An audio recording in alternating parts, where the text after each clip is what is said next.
الرجيم بسم الله الرحمن الرحيم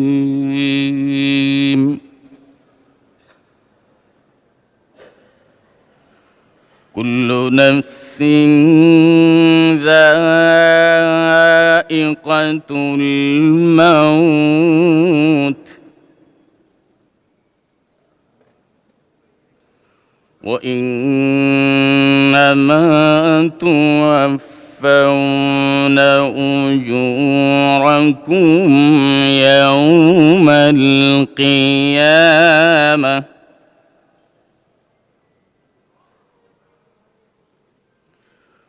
فمن زحزح عن النار وأدخل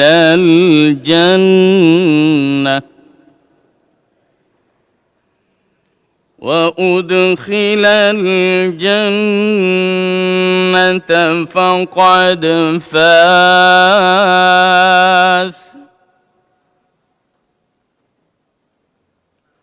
وما الحياة الدنيا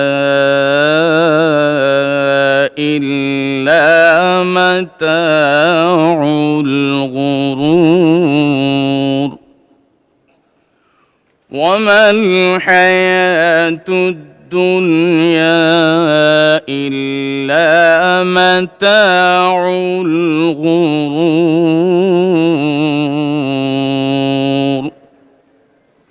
صدق الله العظيم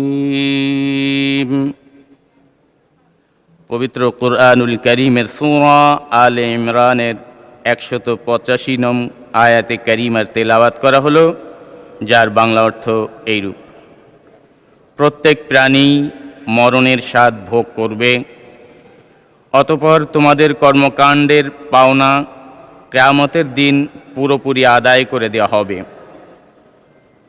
যাকে জাহান্নামের আগুন থেকে বাঁচানো হবে এবং জান্নাতে প্রবেশ করানো হবে, সেই সফলতা পাবে। মনে রেখো, এই পবিত্র জীবন, এই পার্থিব জীবন কিছু বাহ্যিক ছলনা ছাড়া আর কিছুই নয়। বারাকাল্লাহু লানা ওয়া লাকুম ফিল কুরআনিল আযীম। আসসালামু আলাইকুম ওয়া রাহমাতুল্লাহি ওয়া বারাকাতুহু।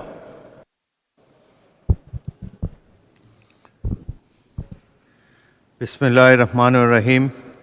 আসসালামু আলাইকুম ওয়া রাহমাতুল্লাহি। মাননীয় সদস্যবৃন্দ, দিনের কার্যসূচি অনুযায়ী এখন প্রশ্নকাল শুরু হচ্ছে। প্রশ্নকালের প্রথম 30 মিনিট মাননীয় প্রধানমন্ত্রী কর্তৃক উত্তরদানের জন্য নির্ধারিত।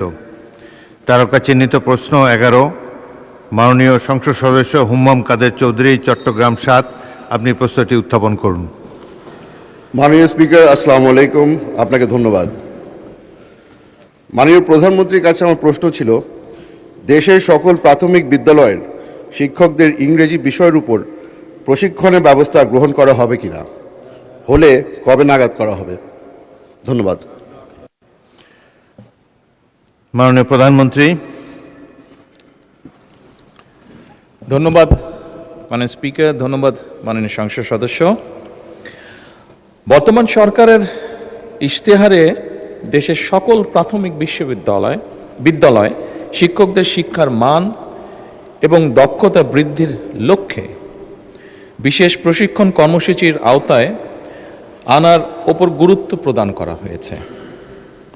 বর্তমানে প্রাথমিক বিদ্যালয়গুলোতে মোট শিক্ষকের সংখ্যা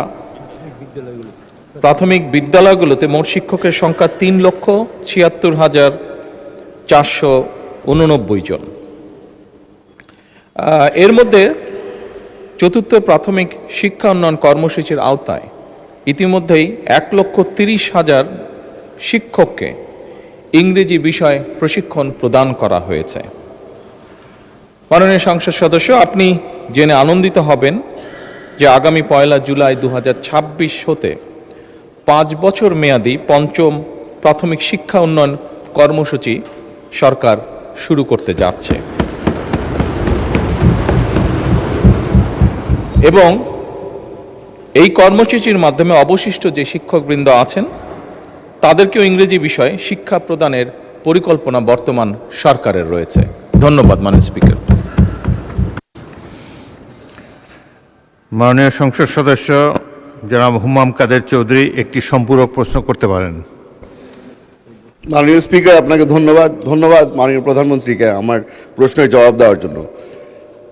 বর্তমানে মাননীয় প্রধানমন্ত্রী, আমরা যেটা দেখে এসেছি গত 17 বছর ধরে প্রাইভেট যেই স্কুলগুলি ছিল সেখানে টিচার নিয়োগ দেওয়ার সময় কোনো ধরনের গাইডলাইন অথবা কোনো সার্টিফিকেট দেওয়া হতো না।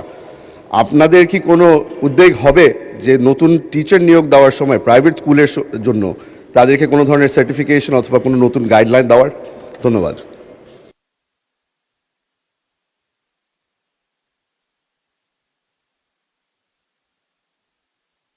মাননীয় প্রধানমন্ত্রী। মাননীয় সংসদ সদস্য, আপনার সম্পূরক প্রশ্নের জন্য যে ধন্যবাদ। তৃতীয় সারিতে যে তুলসে বিরোধী প্রাইভেট দলের স্কুলের যেই গাইডলাইন, এটা তো প্রাইভেট স্কুল, আপনি নিজেই উল্লেখ করেছেন। স্বাভাবিকভাবে প্রাইভেট স্কুলের ব্যাপারে গাইডলাইন তো সরকারের দেওয়ার কথা না, সেটা তারা নিজেরাই ঠিক করবে। তবে এ ব্যাপারে যদি আপনার কোনো পরামর্শ থাকে সেটি আপনি যদি মন্ত্রণালয়ে জমা দেন, সে বিষয়ে নিশ্চয়ই আমরা বিবেচনা বা আলোচনা করে দেখতে পারি। ধন্যবাদ। ধন্যবাদ মাননীয় প্রধানমন্ত্রী। লাস্ট রো, মাননীয় সদস্য, বিরোধী দলীয় সদস্য প্রশ্ন করুন শেষ রোতে।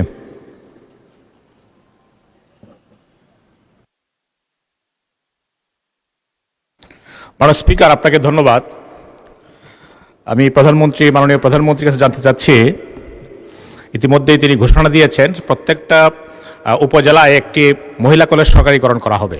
এজন্য আমরা ওনাকে আন্তরিক ধন্যবাদ জানাই।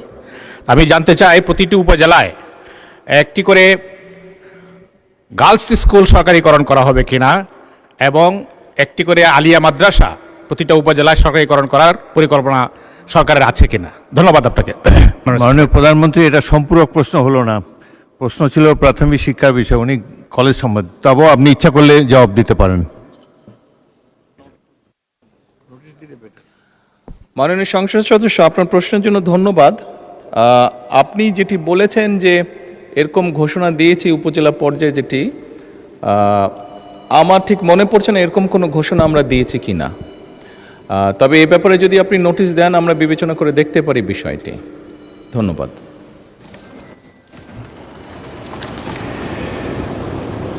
মাননীয় সদস্য জনাব নুরুল ইসলাম, বরগুনা 2, পরবর্তী প্রশ্নটি উত্থাপন করুন।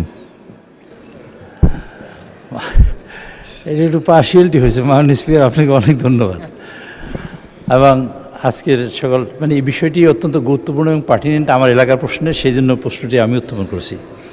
মাননীয় প্রধানমন্ত্রী, অনুগ্রহ করিয়া বলিবেন কি, দেশের দক্ষিণাঞ্চলের উপকূলীয় এলাকায় ভৌগোলিক গুরুত্ব, জলবায়ু পরিবর্তনের ঝুঁকি, জলোচ্ছ্বাস, সাইক্লোন, প্রাকৃতিক দুর্যোগ এবং এই অঞ্চলের বিশাল জনগোষ্ঠীর অর্থনৈতিক মুক্তি এবং টেকসই উন্নয়নের নিশ্চিতকল্পে সরকার কর্তৃক পৃথক একটি উপকূলীয় বিষয়ক মন্ত্রণালয় গঠন করা হইবে কিনা, হইলে তাহা কবে নাগাদ বাস্তবায়ন করা হইবে?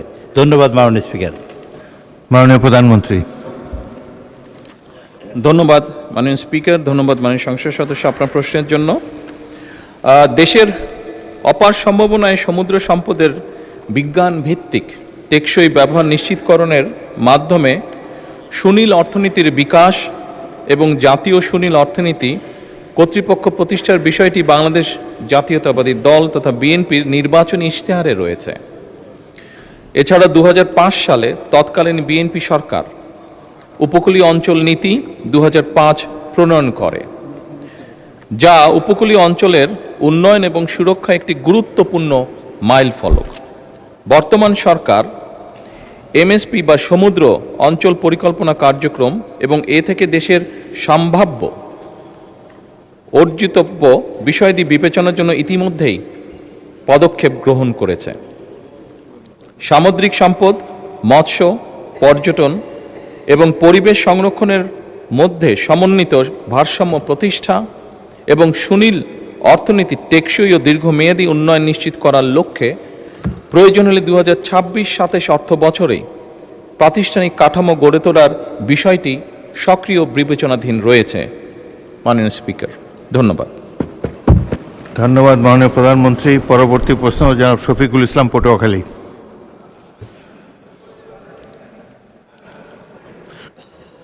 আই এম সরি, মাননীয় চিফ হুইপ, আপনি একটি সম্পূরক প্রশ্ন করতে পারেন।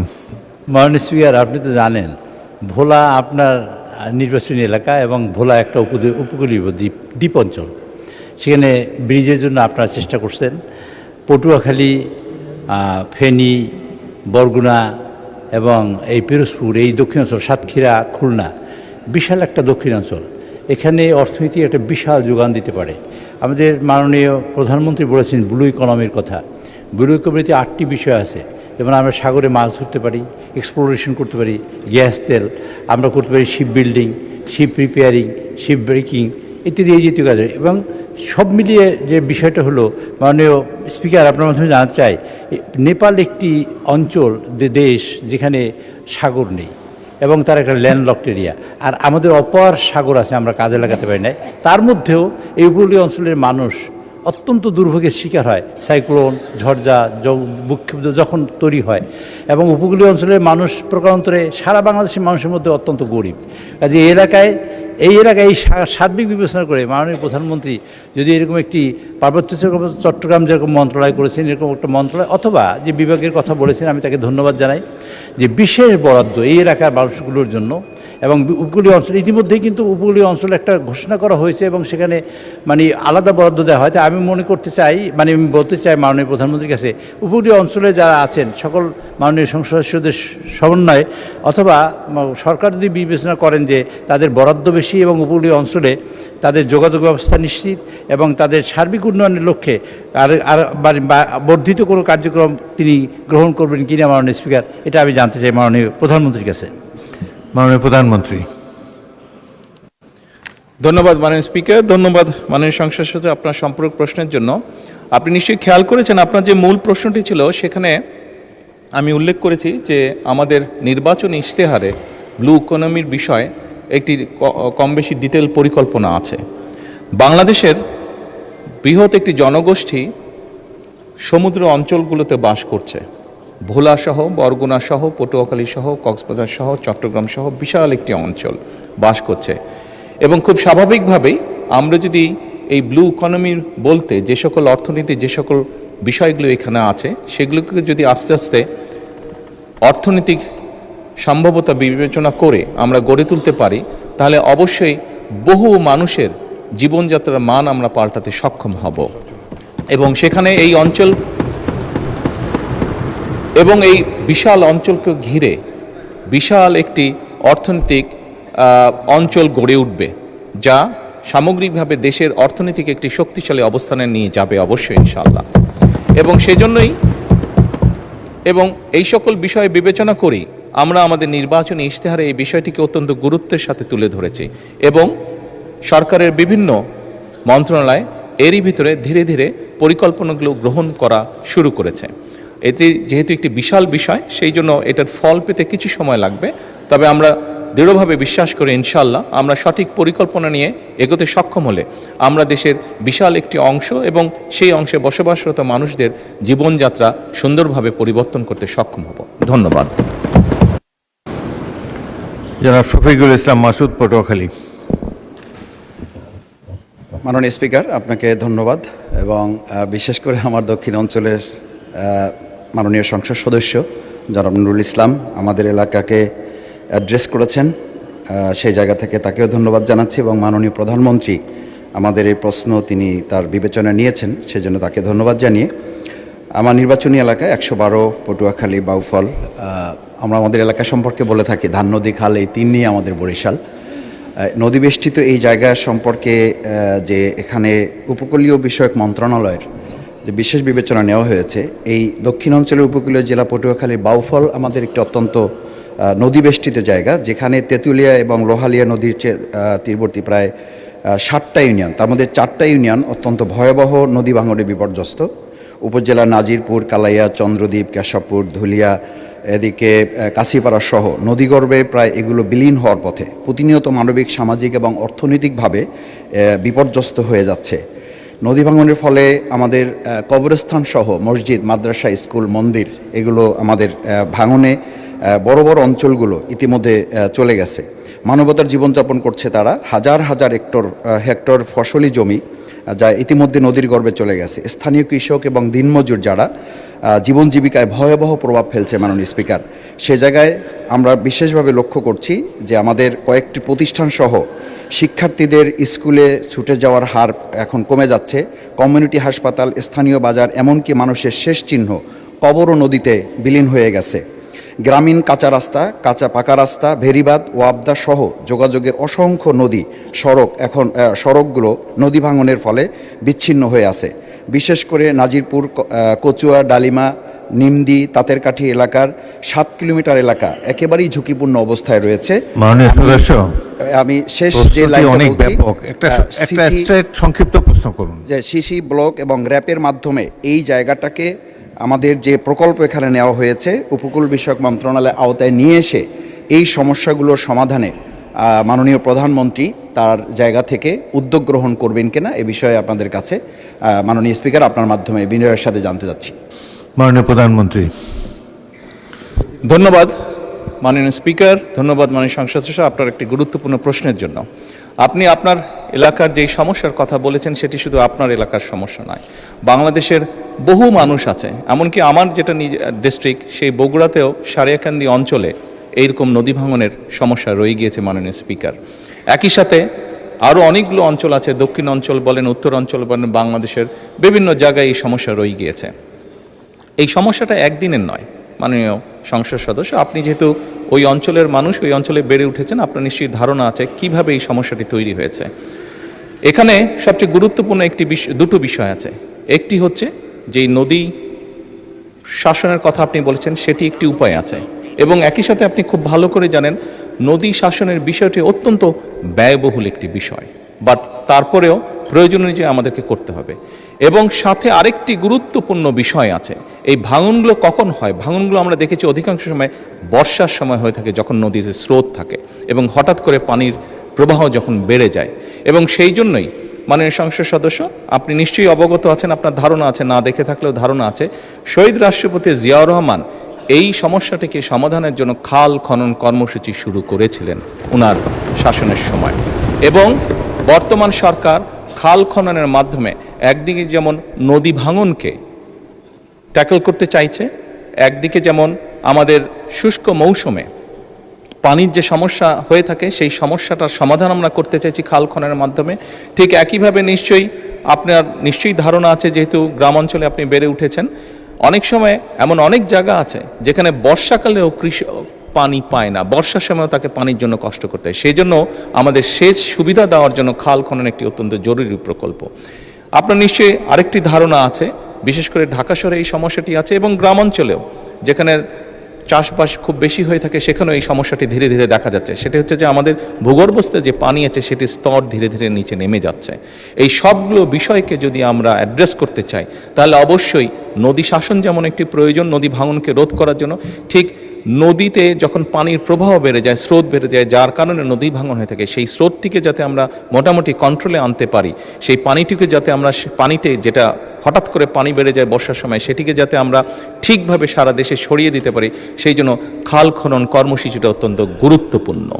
সেই জন্য মাননীয় সংসদ সদস্য, মাননীয় স্পিকার, আমরা নদী শাসনের ব্যাপারে যেরকম আমরা উদ্যোগ গ্রহণ করছি সরকারের পক্ষ থেকে, একইভাবে সামগ্রিকভাবে এই সমস্যাটিকে কম খরচে, যেহেতু বাংলাদেশের জন্য ব্যয়বহুল বিষয় নদী শাসনটিকে কম খরচের জন্য সবচেয়ে বেশি আমাদের জন্য সহজ হচ্ছে খাল খনন, সেটির উপর আমরা গুরুত্ব আরোপ করছি। মাননীয় স্পিকার, ধন্যবাদ। তারকা চিহ্নিত প্রশ্ন 13, মাননীয় সদস্য এবিএম মোশাররফ হোসেন, পটুয়াখালী 4, উত্থাপন করুন। মাননীয় স্পিকার, আপনাকে ধন্যবাদ আমাকে সুযোগ দেওয়ার জন্য।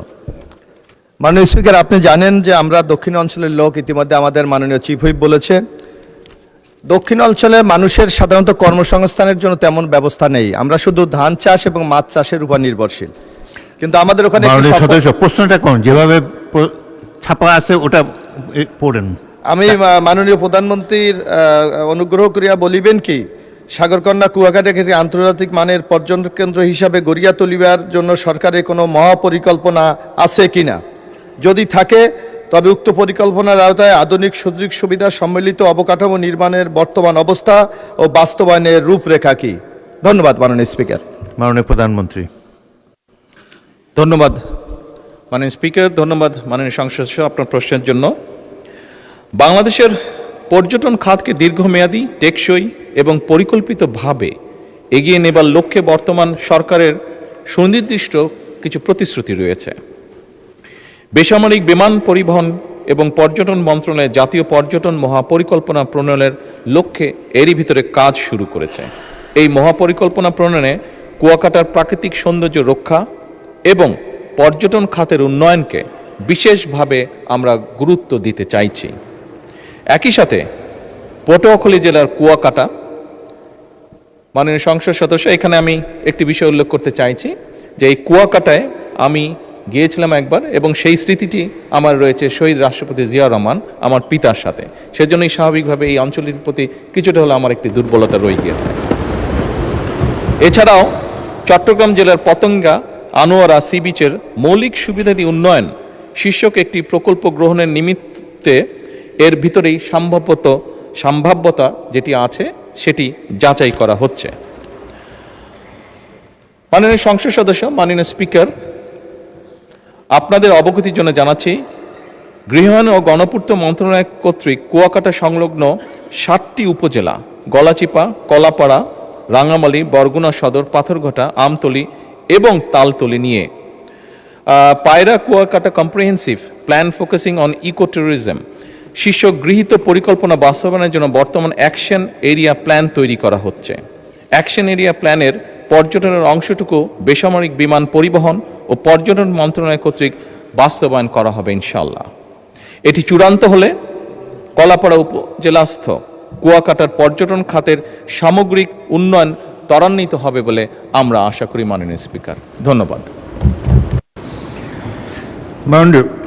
মাননীয় সদস্য এবিএম মোশাররফ হোসেন একটি সম্পূরক প্রশ্ন করতে পারেন। ধন্যবাদ মাননীয় প্রধানমন্ত্রী। আপনি 1980 সালের আমার মনে আছে 30শে জানুয়ারি আপনি কুয়াকাটা গিয়েছিলেন। আমরা তখন জাতীয়তাবাদী ছাত্রদল করি, সেই অনুষ্ঠানে আমিও ছিলাম। মাননীয় প্রধানমন্ত্রী, কুয়াকাটাকে আপনি যে পরিকল্পনার কথা বলেছেন এর সাথে যদি ওখানে কুয়াকাটা পর্যটন কেন্দ্র আছে, নৌ একটা ঘাঁটি আছে, ওখানে একটি ক্যান্টনমেন্ট আছে, পায়রা বন্দর আছে, ওখানে এর সাথে যদি দ্রুত গতিতে একটি বিমানবন্দর করা যায় তাহলে কুয়াকাটাকে হয়তো আরও একটি গুরুত্বপূর্ণ পর্যটন কেন্দ্র হিসাবে আমরা গড়ে তুলতে পারবো। ধন্যবাদ মাননীয় প্রধানমন্ত্রী। মাননীয় প্রধানমন্ত্রী। মাননীয় স্পিকার, মাননীয় সংসদ সদস্য, আপনার প্রশ্নের জন্য ধন্যবাদ। দেখুন, বিমানবন্দরের বিষয়টি হচ্ছে এটি তো স্বাভাবিক অর্থনীতির সাথে সম্পর্কিত। বিমানের ফ্লাইট অবশ্যই পরিচালনা সেখানে করা হয়তো যাবে, কিন্তু সেটি যদি লস হয় তাহলে তো পাবলিকের পকেট থেকে পয়সাটা যাবে, কাজেই সেটি বোধহয় বিজনেস ওয়াইজ খুব একটা ভালো হবে না মাননীয় স্পিকার। তবে কোনো প্রাইভেট কোম্পানি যদি সেখানে ফ্লাইট অপারেট করতে চায়, আমরা সরকারের পক্ষ থেকে চেষ্টা করব সেখানে তাকে ইনফ্রাস্ট্রাকচারটা যতটুকু সম্ভব তৈরি করে দেওয়ার জন্য। তবে অবশ্যই যাচাই বাছাইয়ের ভিত্তিতে আমাদেরকে এটি করতে হবে, কারণ সরকারের যেরকম আমরা লস চাই না, আমরা চাই না কোনো উদ্যোগ গ্রহণ করে সেটা তারা ব্যর্থ হোক বা সেটি ভালো না হোক। মাননীয় স্পিকার, এখানে আমি একটি কারেকশন দিতে চাইছি। এখানে মাননীয় সংসদ সদস্য হুম্মাম কাদের ওনার সম্পূরক প্রশ্নে প্রাইভেট স্কুলগুলোর ব্যাপারে একটি কথা বলেছিলেন যে গাইডলাইন, আমি তখন একটু ভুলভাবে উপস্থাপন করেছিলাম। প্রাইভেট স্কুলগুলোর ক্ষেত্রে সরকারের একটি গাইডলাইন অবশ্যই আছে, সরকারের একটি গাইডলাইন আছে, এই কারেকশনটা আমি দিতে চাইছি। সেই গাইডলাইনের ভিত্তিতেই তারা পরিচালনা করে থাকে। এখানে মাননীয় সংসদ সদস্য ওনার যদি কোনো বিষয় থাকে এখানে উনি অ্যাড করতে চান, উনি যদি নোটিশ আনেন তাহলে আমরা সেই গাইডলাইনের ভিত্তিতে সেটি পর্যালোচনা করে দেখতে পারি। ধন্যবাদ মাননীয় স্পিকার। ধন্যবাদ মাননীয় প্রধানমন্ত্রী। পরবর্তী প্রশ্ন জিএম নজরুল ইসলাম সাতক্ষীরা 4 একটি প্রশ্ন করতে পারেন। মাননীয় স্পিকার, মাননীয় প্রধানমন্ত্রী মহোদয়ের একটা গুরুত্বপূর্ণ প্রশ্ন উত্তরের পরিপ্রেক্ষিতে আমাকে সুযোগ দেওয়ার জন্য আপনাকে অসংখ্য ধন্যবাদ। আমরা দেখেছি, শুনলাম কুয়াকাটাকে আন্তর্জাতিক মানের একটি পর্যটন কেন্দ্র করার জন্য সংশ্লিষ্ট 7টি উপজেলাকে নিয়ে একটা বড় পরিকল্পনা, কম্প্রিহেনসিভ প্ল্যান করার পরিকল্পনা মাননীয় প্রধানমন্ত্রী বলেছেন। এজন্য মাননীয় প্রধানমন্ত্রীকে ধন্যবাদ। আমি একটু যোগ করতে চাচ্ছি, 1991-96 সালে মাননীয় প্রধানমন্ত্রীর আম্মা বেগম দেশনেত্রী বেগম খালেদা জিয়া মরহুম, আমি তখন এমপি ছিলাম, আমার এলাকায় গিয়েছিলেন শ্যামনগরে। ওই সময় শ্যামনগর একটা পর্যটন এলাকা, কোস্টাল বেল্ট এলাকা, নদী সন্নিহিত সুন্দরবন এলাকা। মাননীয় স্পিকার, কুয়াকাটা সহ চট্টগ্রামে বা অন্যান্য জায়গায় সূর্য ডোবা দেখা যায়, কিন্তু আমার এখানে সূর্য ডোবাও দেখা যায়, সুন্দরবন দেখা যায়, বাঘ দেখা যায়, হরিণ দেখা যায়, এবং আরও আনুষঙ্গিক যারা দৃষ্টি আকর্ষণীয় অনেক কিছু প্রাকৃতিক সৌন্দর্য সেখানে আছে।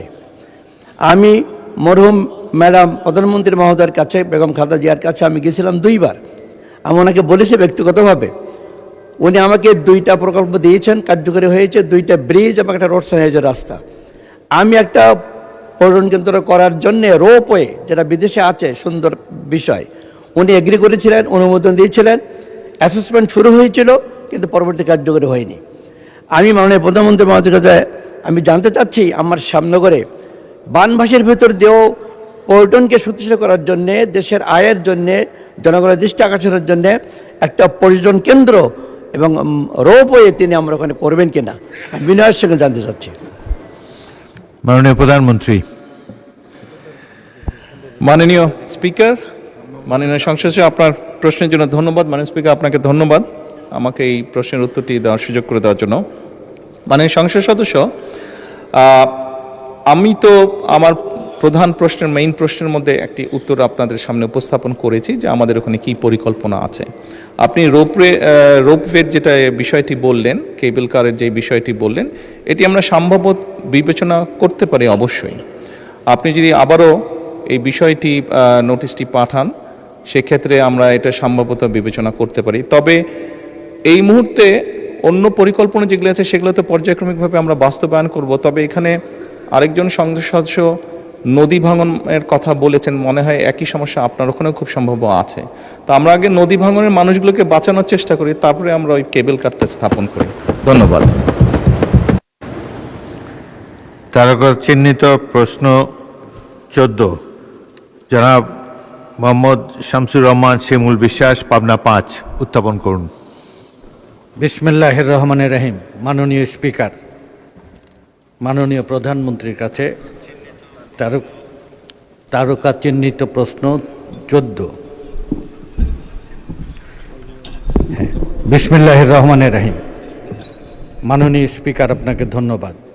মাননীয় প্রধানমন্ত্রী অনুগ্রহ করিয়া বলিবেন কি, আপনার নেতৃত্বাধীন সরকার জনগণের কল্যাণে অগ্রাধিকার ভিত্তিতে 180 দিনের মধ্যে কোন কোন কর্মসূচি গ্রহণ করিয়াছে কিনা?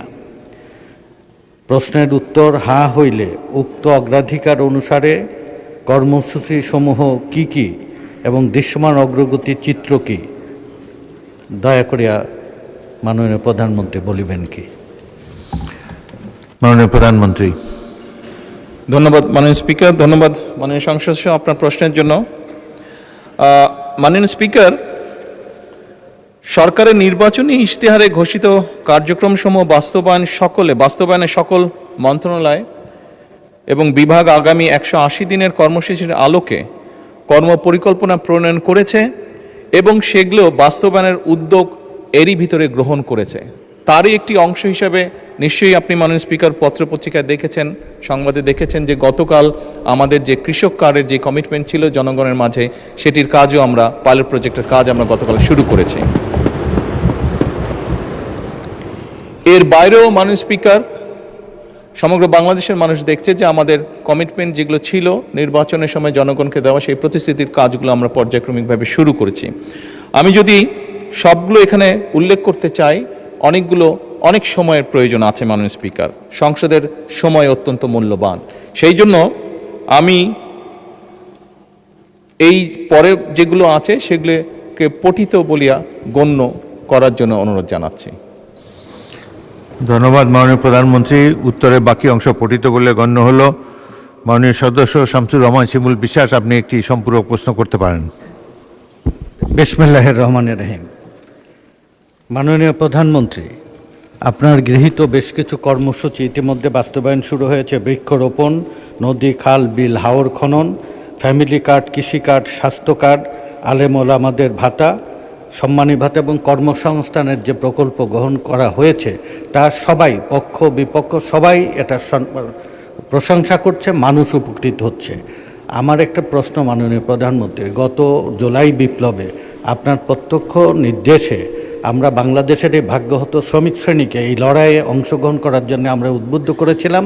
তারা সবচেয়ে বেশি ত্যাগ স্বীকার করেছিল এই লড়াইয়ে এবং জীবনও দিয়েছিল বেশি সরকারের হিসাব অনুযায়ী, এবং বিদেশ থেকে সবচেয়ে বেশি রেমিটেন্স আনে বাংলাদেশে বিবিএসের সরকারের হিসাব অনুযায়ী 7,35,00,000 এই ভাগ্যহত শ্রমিক শ্রেণী, যারা 1979 সালে প্রেসিডেন্ট জিয়াকে অকুণ্ঠ সমর্থন দিয়েছিলেন, 91 সালে বেগম খালেদা জিয়াকে সমর্থন দিয়েছেন। 2026 সাল এই শ্রমিক শ্রেণীর দিবস, আগত মে দিবস, এই দিবস উপলক্ষে আপনার অংশগ্রহণ এবং এই শ্রমিক শ্রেণীকে আপনার সাহায্য সহযোগিতার এবং আপনার সহযোগিতার বন্ধনে আবদ্ধ করবেন এই প্রত্যাশা করি। শ্রমিক এবং কর্মচারীদের জন্য আপনার কাছে সহযোগিতা চাই। আমার কথা শেষ করছি। খোদা হাফেজ। সালাম। মাননীয় প্রধানমন্ত্রী। ধন্যবাদ মাননীয় স্পিকার, ধন্যবাদ মাননীয় সংসদ সদস্য আপনার সম্পূরক প্রশ্নের জন্য। মাননীয় সংসদ সদস্য, আপনি যে প্রশ্নটি করেছেন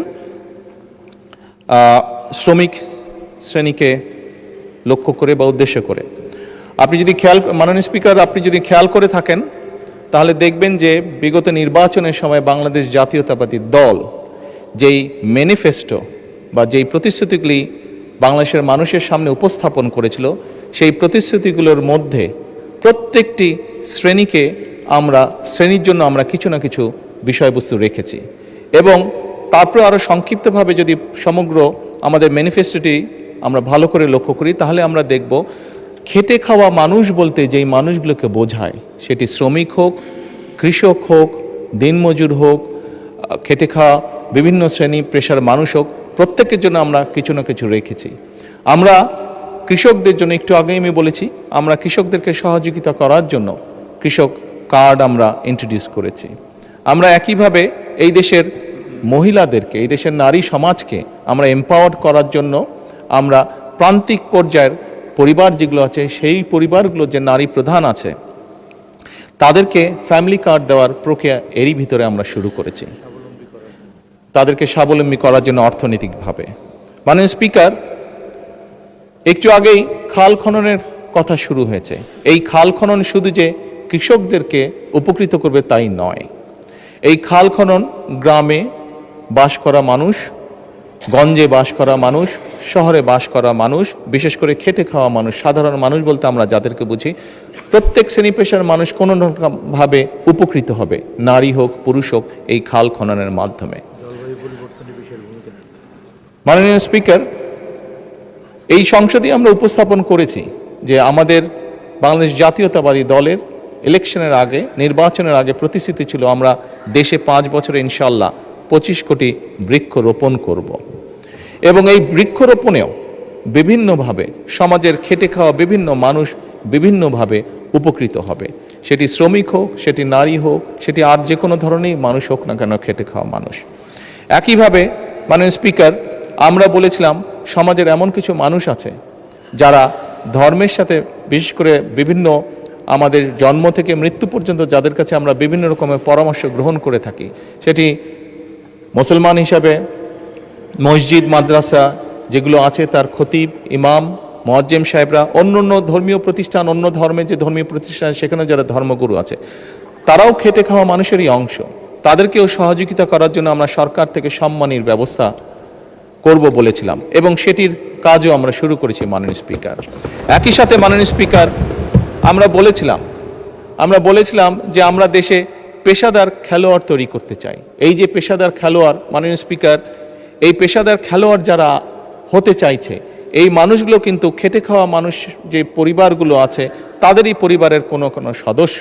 কাজেই তারা যাতে খেটে খাওয়া পরিবারের সদস্য, মানুষের পরিবারের সদস্য হলেও তারা যাতে তাদের যেই প্রফেশনটা সেটাতে যাতে তারা সঠিকভাবে গড়ে তুলতে পারে সেজন্য তাদেরকে আমরা সহযোগিতা করতে চেয়েছি এবং সেই কাজটিও আমরা শুরু করেছি মাননীয় স্পিকার।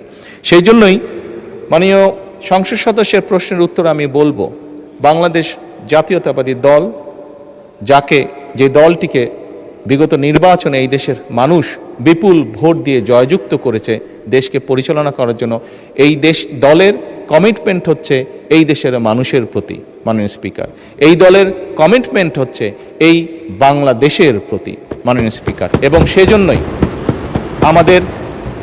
আমাদের যে ম্যানিফেস্টো ছিল সেখানে যেরকম আমরা শিল্পোদ্যোক্তা যারা আছেন তাদের জন্য যেরকম পলিসি গ্রহণ করেছি, একইভাবে খেটে খাওয়া মানুষ, বিভিন্ন শ্রেণী পেশার মানুষ যারা ওয়ার্কিং ক্লাস বা খেটে খাওয়া মানুষ, তারা কিভাবে ধীরে ধীরে তাদের জীবনযাত্রা মান উন্নয়ন করতে পারে সেজন্য আমরা বিভিন্ন রকম পলিসি গ্রহণ করেছি, আমরা বিভিন্ন রকম প্রতিশ্রুতি দিয়েছি এবং মাননীয় স্পিকার সেই প্রতিশ্রুতিগুলো বাস্তবায়নের কাজও আমরা শুরু করে দিয়েছি মাননীয় স্পিকার। ধন্যবাদ মাননীয় স্পিকার। ধন্যবাদ মাননীয় প্রধানমন্ত্রী। মাননীয় সদস্যবৃন্দ, মাননীয় প্রধানমন্ত্রীর জন্য নির্ধারিত প্রশ্ন জিজ্ঞাসা ও উত্তর পর্ব এখানেই শেষ হলো। দিনের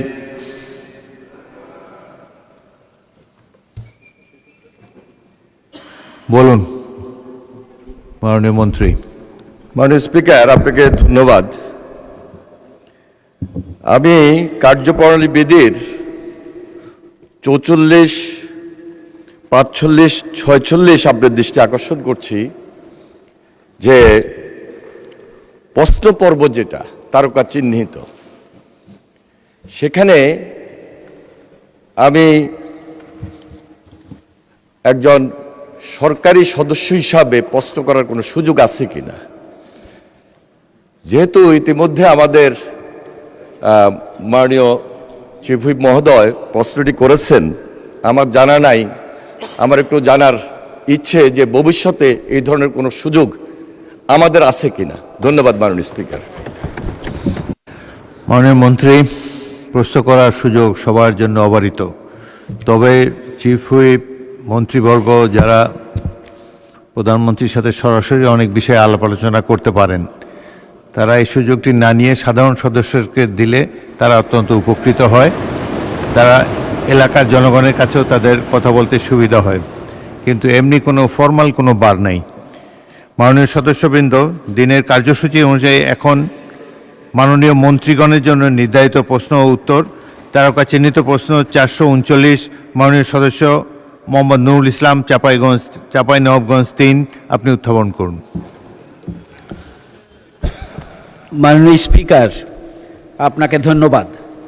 আমি নুরুল ইসলাম বুলবুল, পরিবেশ, বন ও জলবায়ু পরিবর্তন মন্ত্রী মহোদয়, অনুগ্রহ করিয়া বলিবেন কি, আমার নির্বাচনী এলাকা 45 চাঁপাইনবাবগঞ্জ 3 বৃহত্তর বরেন্দ্র অঞ্চলের অন্তর্ভুক্ত, যাহা জলবায়ু পরিবর্তনের ফলে অতি তীব্র খরা ও সুপেয় পানির অভাবজনিত হুমকির মুখে।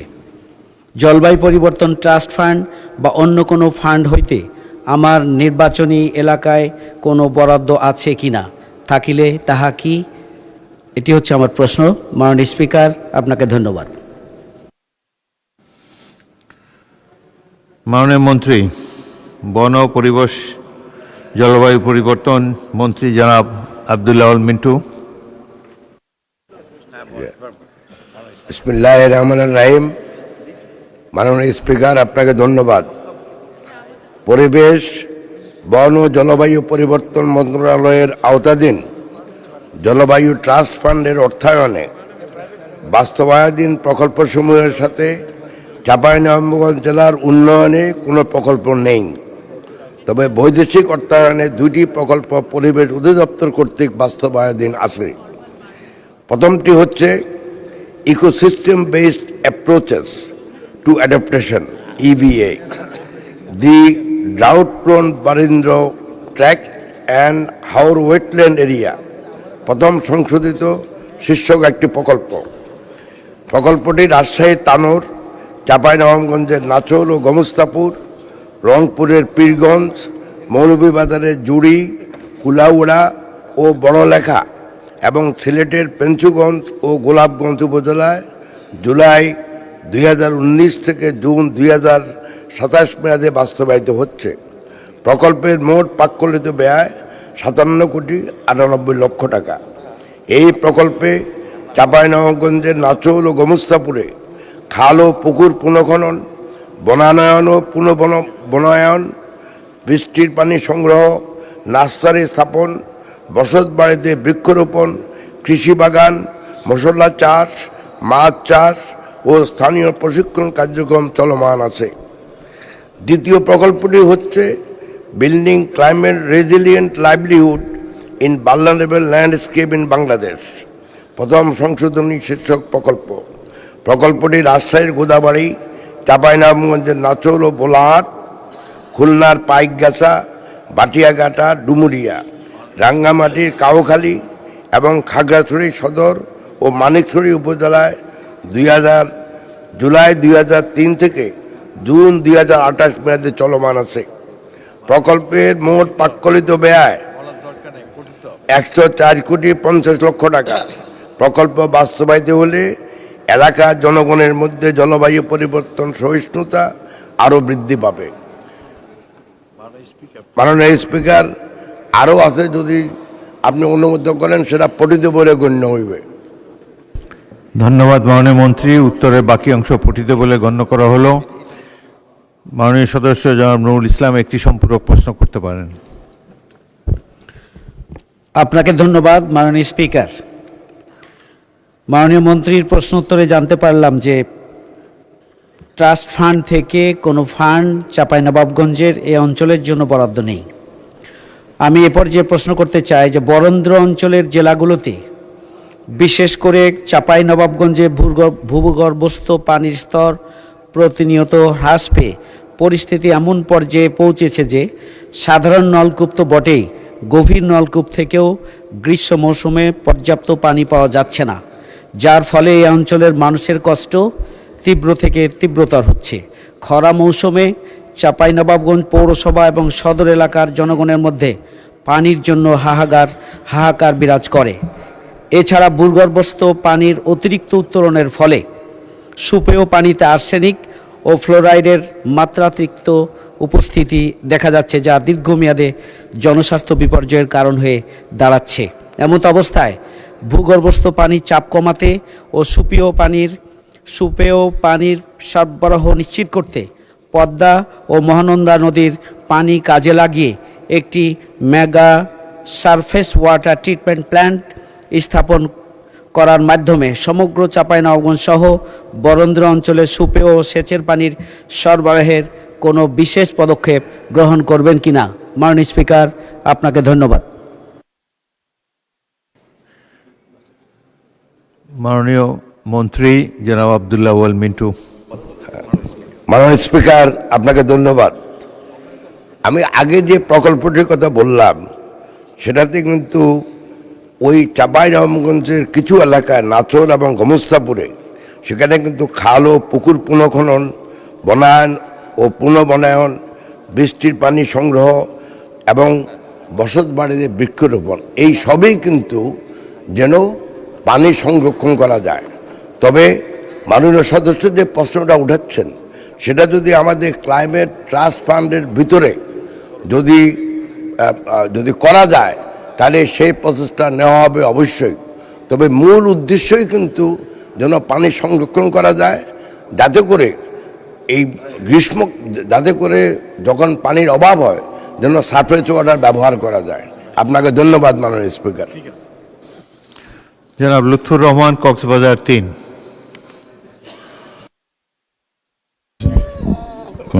মাননীয় স্পিকার, আপনাকে ধন্যবাদ। শুভ নববর্ষ। মাননীয় মন্ত্রীর কাছে আমার প্রশ্ন, যারা সমুদ্রের জলোচ্ছ্বাসে, পাহাড় ধসে বাস্তুচ্যুত হয়, নদী ভাঙানো বাস্তুচ্যুত হয়, এই সমস্ত জলবায়ু উদ্বাস্তুদের জন্য কোনো পুনর্বাসন প্রকল্প, যাতে বাড়িঘর দিতে পারে, এই ধরনের কোনো প্রকল্প তার মন্ত্রণালয়ে নেবেন কিনা? ধন্যবাদ মাননীয় স্পিকার। মাননীয় মন্ত্রী। মাননীয় স্পিকার, আপনাকে ধন্যবাদ।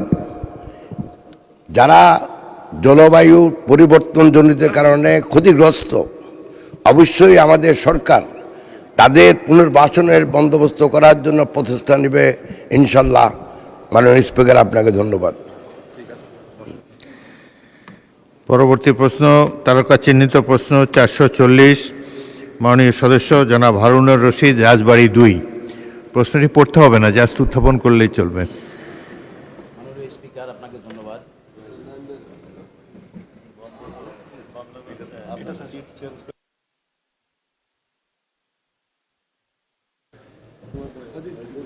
মাননীয় স্পিকার, আপনাকে ধন্যবাদ। আমি মোহাম্মদ সেলিমুজ্জামান মোল্লা, 215 গোপালগঞ্জ 1। মাননীয় সংসদ সদস্য জনাব হারুনুর রশিদ, রাজবাড়ী 2, 210-এর পক্ষে আপনার মাধ্যমে মাননীয় কৃষিমন্ত্রী মহোদয়ের কাছে তারকা চিহ্নিত প্রশ্ন 440 উপস্থাপন করলাম। ধন্যবাদ মাননীয় স্পিকার। মাননীয় মন্ত্রী। মাননীয় স্পিকার, আপনাকে ধন্যবাদ জানাচ্ছি মাননীয় সংসদ সদস্যকে। এখানে প্রশ্নটা ছিল যে রাজবাড়ী উপজেলায় পেঁয়াজের উৎপাদন সংরক্ষণ এই সংক্রান্ত। উত্তর, পেঁয়াজ সংরক্ষণের মাধ্যমে কৃষক পর্যায়ে প্রকল্প প্রণোদনার মাধ্যমে পাংশা উপজেলায় 505টি,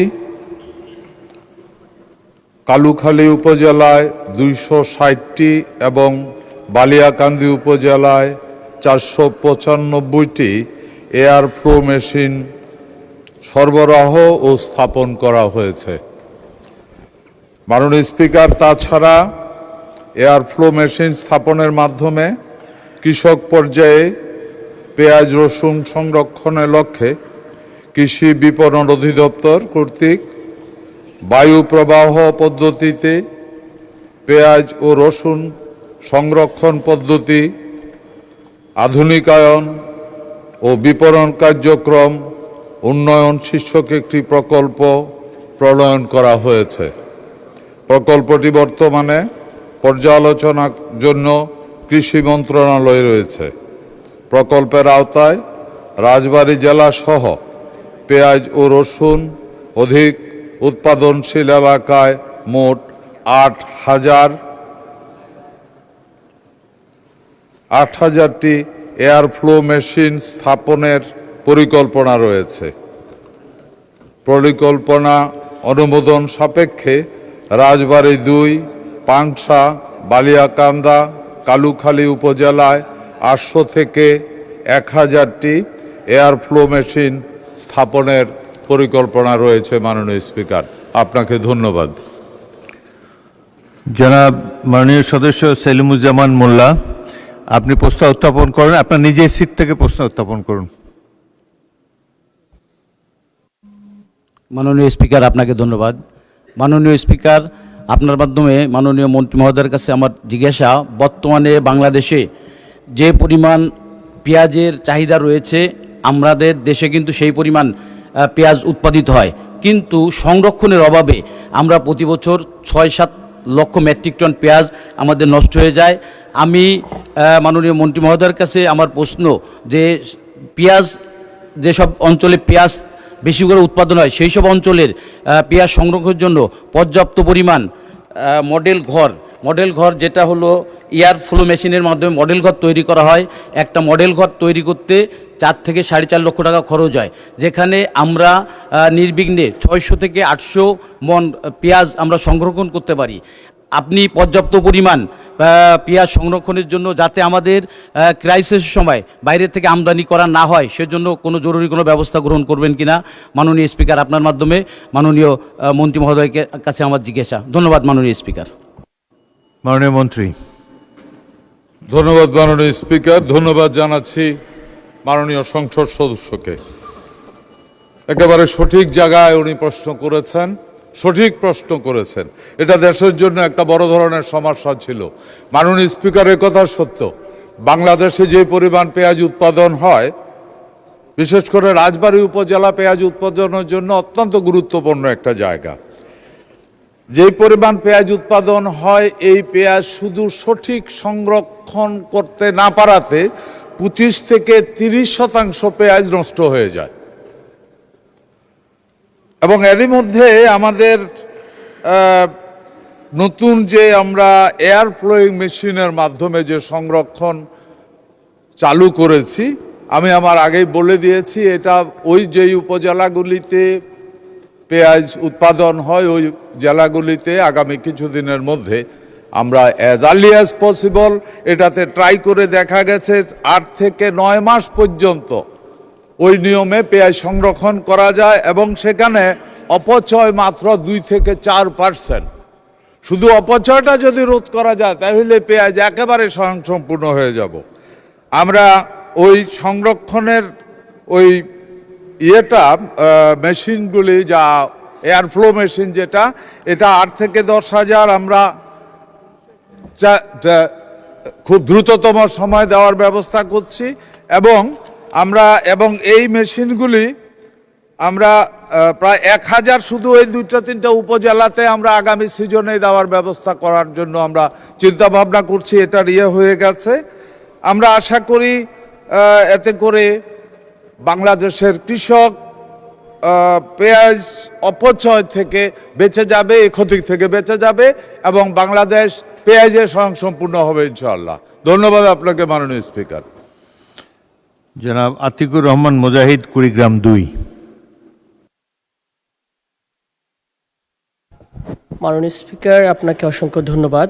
আমার প্রশ্নটা হচ্ছে, সব তো দক্ষিণবঙ্গের প্রশ্ন শুনতেছি, একটু উত্তরবঙ্গের রংপুর অঞ্চলের কথা বলি।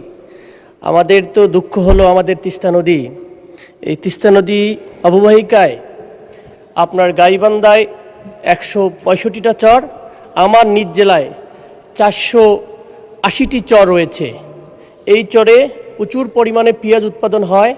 গতকাল আমি ভিজিট করে এসেছি, কিন্তু সেখানে পেঁয়াজের মূল্য দেখলাম মাত্র 500 থেকে 600 টাকা, যেগুলোকে 1000-এর অধিক হলে সেই কৃষকগুলো লাভজনক হতো। দ্বিতীয়ত, আমার অঞ্চলের মানুষ তো এমনিতেই অনেক বেশি গরিব, সেই অঞ্চলের মানুষগুলোকে সেই চর অঞ্চলে কীভাবে শিল্প উদ্যোক্তা বানানো যায় এবং চর বেষ্টিত এর পাশাপাশি ডাল রয়েছে, ভুট্টা রয়েছে এবং আরও ছোট ছোট কিছু জিনিস আছে, সেগুলোর ক্ষেত্রে আমাদের কৃষিমন্ত্রী কোনো ধরনের রংপুর বেস, পার্টিকুলারলি আমাদের কুড়িগ্রাম বেস এগ্রি ইন্ডাস্ট্রি ব্যাপারে কোনো ধরনের পরিকল্পনা করবেন কিনা, আমরা এটাকে জানার ইচ্ছা ছিল আর কি। মাননীয় মন্ত্রী। ধন্যবাদ মাননীয় স্পিকার, আপনাকে ধন্যবাদ জানাচ্ছি মাননীয় সংসদ সদস্যকে। আমরা জাস্ট একটা জিনিস আপনাকে জানাতে চাই, বাংলাদেশের নদীমাতৃক বাংলাদেশ, এখানে প্রচুর চর আছে এবং সবচেয়ে সুখের ব্যাপার হলো এই চরগুলি কিন্তু পলি দিয়ে গঠিত। সুতরাং পলি যেই মাটিতে যেখানে আছে সেখানে যেই ধরনের ফসল উৎপাদন করা সম্ভব ওই ফসলগুলি আমরা চিহ্নিত করছি। এরই মধ্যে ওই এলাকাগুলিতে কৃষকদেরকে ওই ধরনের ফসলে উদ্বুদ্ধ করার জন্য কৃষি বিভাগ থেকে লোকজন যাচ্ছে, ডেমনস্ট্রেশন প্লট করছে, মানুষকে উৎসাহিত করছে। আগামী দিনে ওই চরগুলিতে আমরা ওই ধরনের ফসলের জন্য কৃষকদেরকে উৎসাহিত করব। আছেন আপনার পেঁয়াজের প্রশ্ন যদি বলি, আমি আমার আগের প্রশ্নে ওইটা জবাব দিয়েছি। বেলে মাটি পেঁয়াজের জন্য সবচেয়ে উর্বর জায়গা। এখানে মূল সমস্যাটা যেটা হয়েছে, আমাদের যে সিজনে পেঁয়াজটা উৎপাদন হয়, সব পেঁয়াজ একসাথে উৎপাদন হয়, ওইটার স্টোরেজ প্রবলেমটার জন্যই আগেই বলেছি 25 থেকে 30% পেঁয়াজ নষ্ট হয়ে যায় বিধায় কৃষক এই পেঁয়াজ ঘরে রাখতে চায় না। সে মনে করে রাখলেই পচে যাবে, যত দ্রুততম সময় আমি বিক্রি করে দেই। তখন চাহিদার থেকে সরবরাহ বেড়ে যায় এবং দামটা কমে যায়। এই জন্যই আমরা এই যে নতুন যে পদ্ধতি, এয়ার ফ্লো পদ্ধতি, এটা যত এলাকাতে বিশেষ করে পেঁয়াজ রসুন উৎপাদিত হয় ওই এলাকাতে, আগের প্রশ্নেই বলেছি, আমরা 10,000 ওই ধরনের এয়ারফ্লো হাউস বা সিস্টেম আমরা চালু করব। তাহলে যেটা হবে, কৃষক তার, এটা একটা কৃষকের জন্য নয়, হয়তো অনেকগুলি কৃষক মিলে একটা ঘর হবে। এতে করে যেটা হবে, তার উৎপাদনের পরে এরা সবাই মিলে বাজার খারাপ, বাজারে চাহিদা অনুযায়ী অপেক্ষা করে ওইখানে রাখতে পারবে, 8 থেকে 9 মাস পর্যন্ত স্টোরেজ করতে পারবে। তখন আর কম দামে বিক্রি করার প্রয়োজন হবে না এবং আমি আশা করি কৃষক ন্যায্য দাম পাবে। এটাই বর্তমানে সরকারের মূল পরিকল্পনা। কৃষক যারা আগামী দিনের অর্থনীতির মেরুদণ্ড হবে তারা। ধন্যবাদ আপনাকে মাননীয় স্পিকার। পরবর্তী প্রশ্ন, তারকা চিহ্নিত প্রশ্ন 441, মাননীয় সদস্য মোহাম্মদ আফজাল হোসেন, কুষ্টিয়া 4, উত্থাপন করুন।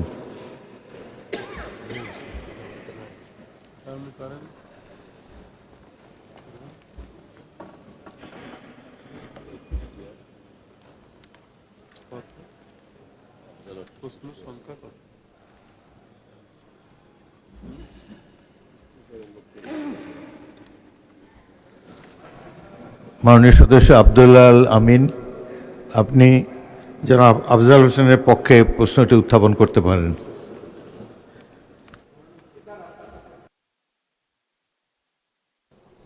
মাননীয় স্পিকার, আপনাকে ধন্যবাদ।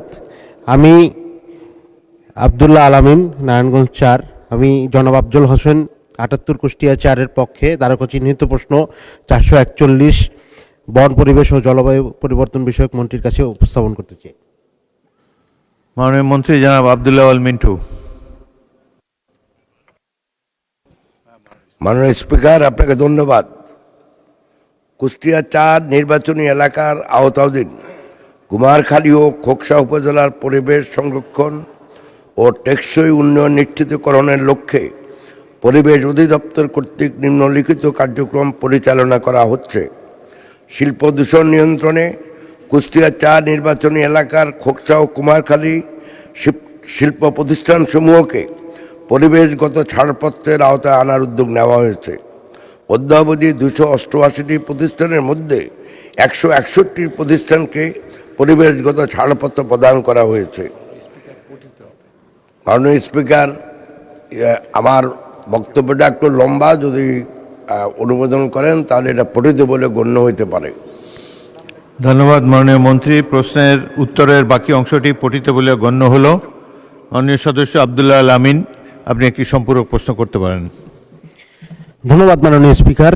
মাননীয় স্পিকার, আমি আপনার মাধ্যমে মন্ত্রী মহোদয়ের কাছে প্রশ্ন রাখতে চাই যে আমার নিজের নির্বাচনী এলাকা নারায়ণগঞ্জ 4-এও আপনারা জানেন যে বুড়িগঙ্গা, শীতলক্ষা এবং ধলেশ্বরী 3টি নদী এখানে প্রবাহিত হয়েছে। 3টি নদীর পানি কলকারখানার বর্জ্যের কারণে, ভারী বর্জ্যের কারণে কালো রং ধারণ করেছে এবং পানিগুলো পানি দূষণ, সেই সাথে কলকারখানার কারণে এখানে দেখা গেছে যে পরিবেশ দূষণের ব্যাপক একটা লক্ষণ আমরা দেখছি। সেই সাথে ইটভাটার কালো ধোয়ার কারণেও পরিবেশ দূষণ হচ্ছে। আমি মাননীয় মন্ত্রী মহোদয়ের কাছে কোশ্চেন করতে চাই যে এই ধরনের নদী দূষণ ও পরিবেশ দূষণ থেকে রক্ষায় বিশেষ কোনো প্রকল্প বা বিশেষ কোনো পদক্ষেপ মাননীয় মন্ত্রী মহোদয় নেবেন কিনা। মাননীয় মন্ত্রী, যদিও নূতন প্রশ্ন, আপনি উত্তর দিতে পারেন।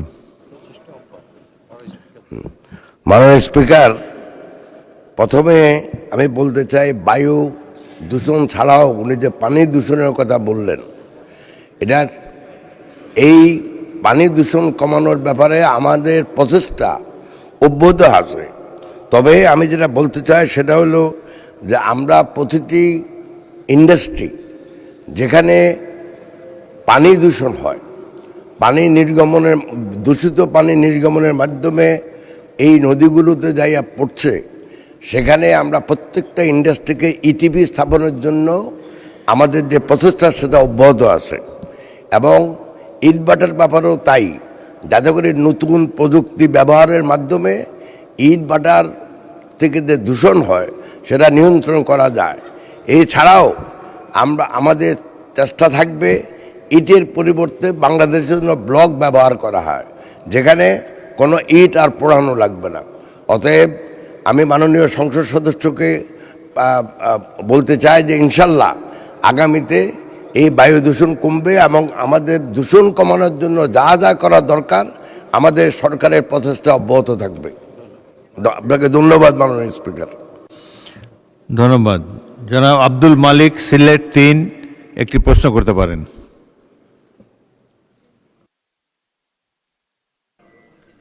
আমার প্রশ্নটা হচ্ছে যে সিলেটের মানুষ তারা খুব ডিপ্রাইভ বিকজ এই যে কাল বৈশাখী আসছে এবং সিলেটের রাস্তাঘাট সহ বন্যার পরিস্থিতি খুব কঠিন হয়ে আসে। পাহাড়ি পানি এবং বরাক নদীর উজানে টিপাইমুখী ভাত, বর্ষা সিজনে বাঁধ কেটে দেয় তারা, মাননীয় স্পিকার। এবং আমাদের সিলেট সহ গ্রেটার সিলেট এলাকা পানির নিচে চলে যায় এবং আবার খরার সিজনে এই বাঁধ থেকে আমরা কোনো পানি পাই না, এটা আবার সেইখানে অনেক মানুষের ভোগান্তি হয়। তো এইটার জন্য আমাদের মাননীয় মন্ত্রী বা আমাদের সরকারের টিপাইমুখী এই বাঁধের বিষয়ে এবং কি পরিকল্পনা রয়েছে এবং যদি আমাদের এবং এই পাহাড়ি পানি এটা স্টপ করার কি বিষয়, এটার জন্য মাননীয় মন্ত্রীর কাছে আমাদের সিলেটবাসীর পক্ষ থেকে আমাদের সেই প্রশ্নটা। এবং আরেকটা প্রশ্ন আমি একটাই থাক মাননীয় মন্ত্রী। থ্যাংক ইউ মাননীয় মন্ত্রী। মাননীয় স্পিকার, আপনাকে ধন্যবাদ। টিপাইমুখ যে ব্যাপারটা মাননীয় সংসদ সদস্য বলছেন, সেটা আমি আমাদের মাননীয় পররাষ্ট্রমন্ত্রীর সাথে বা আমাদের পররাষ্ট্র মন্ত্রণালয়ের সাথে কথা বলবো, যাতে করে ভবিষ্যতে এই সমস্যাটা সমাধান করা যায়। আর ওই বাঁধ ভাঙনের ফলে যেভাবে উনি বলছেন যে একবার পানিতে তলিয়ে যায়, আরেকবার পানি পাওয়া যায় না, যদি বাঁধ থাকে তাহলে যে সমস্যা, বাঁধ না থাকলে সেই সমস্যার সমাধান করবে আমাদের প্রচেষ্টা আমরা নেব, যাতে করে ভবিষ্যতে এই সমস্যাটা কমে যায়। মাননীয় স্পিকার, আপনাকে ধন্যবাদ। মাননীয় সদস্য জনাব আব্দুল মালিক, আপনার অবগতির জন্য একটা কথা বলছি। পানি সম্পদ মন্ত্রী হিসাবে আমার কিঞ্চিত অভিজ্ঞতা আছে। এই যে টিপাইমুখ বাঁধ, এটি বাংলাদেশেরই পররাষ্ট্রমন্ত্রী আব্দুল সামাদ আজাদের অনুরোধে চালু করেছিল ভারত। আমরা এই ডেকে ডেকে নিজেদের সর্বনাশ ডেকে এনেছিলাম। ধন্যবাদ।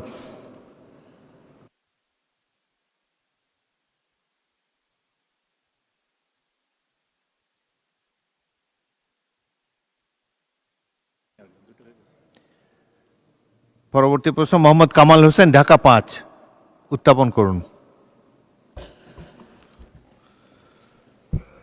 মাননীয় স্পিকার, আপনাকে ধন্যবাদ। আমি মাননীয় মন্ত্রীর কাছে জানতে চাই, আপনারা জানেন ঢাকা শহরের অত্যন্ত গুরুত্বপূর্ণ একটি প্রবেশদ্বার হচ্ছে যাত্রাবাড়ি ড্যামরা। আমার নির্বাচনী এলাকা 2003 সালে সাবেক প্রধানমন্ত্রী মরহুমা বেগম খালেদা জিয়া এখানে একটি ল্যান্ডফিল স্থাপন করেন বর্জ্য ব্যবস্থাপনার জন্য। বর্তমানে এই বর্জ্য ব্যবস্থাপনা ল্যান্ডফিলটি আমাদের এই অঞ্চলের মানুষের বর্জ্য ব্যবস্থাপনার যেভাবে সংরক্ষণ করা দরকার ছিল, আধুনিকায়ন করা দরকার ছিল, দীর্ঘ সময়ে এই আধুনিকায়ন করা হয়নি।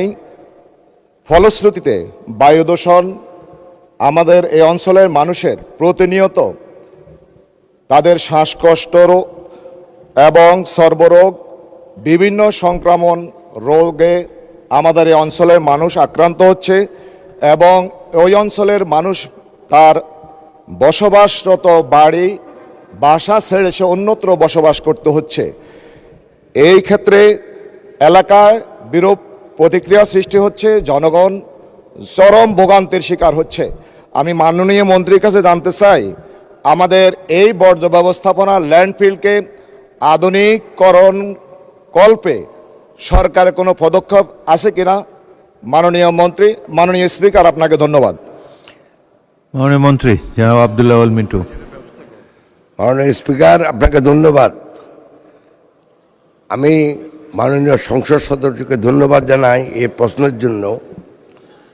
এই ব্যাপারে আমরা অলরেডি একটা সমীক্ষা চালিয়েছি, ওয়ার্ল্ড ব্যাংক চালিয়েছে, অন্যান্য বিদেশি প্রতিষ্ঠানও চালিয়েছে। আমি ওনার সাথে একমত। যেভাবে আমাদের এখন বর্জ্য ব্যবস্থাপনা হচ্ছে, তাতে বিভিন্ন ধরনের রোগ জীবাণুর জন্য আমাদের মানুষের স্বাস্থ্যের ক্ষতি হচ্ছে। তবে মাননীয় সদস্যটা আপনাকে বলতে পারি যে আমাদের সরকার বর্জ্যকে সম্পদে রূপান্তরিত করার জন্য কয়েকটি প্রকল্প গ্রহণ করা হয়েছে। এর মধ্যে আমি যতটুকু জানি যে আমিন বাজারে একটা বর্জ্য ব্যবস্থাপনা প্রকল্প স্থাপিত হবে, যেই প্রকল্পে আমরা বর্জ্যকে এনার্জিতে বা শক্তিতে রূপান্তরিত করা হবে এবং ক্রমান্বয়ে প্রতিটি শহরে একই ধরনের প্ল্যান স্থাপন করা হবে, যাতে করে এই বর্জ্য মানুষের স্বাস্থ্যের ক্ষতি না করে, যেন আমরা এটাকে সম্পদে রূপান্তরিত করতে পারি। মাননীয় স্পিকার, আপনাকে ধন্যবাদ। তারকা চিহ্নিত প্রশ্ন 442 মাননীয় সদস্য মোহাম্মদ আব্দুস সাত্তার, নীলফামারী 1 উত্থাপন করুন।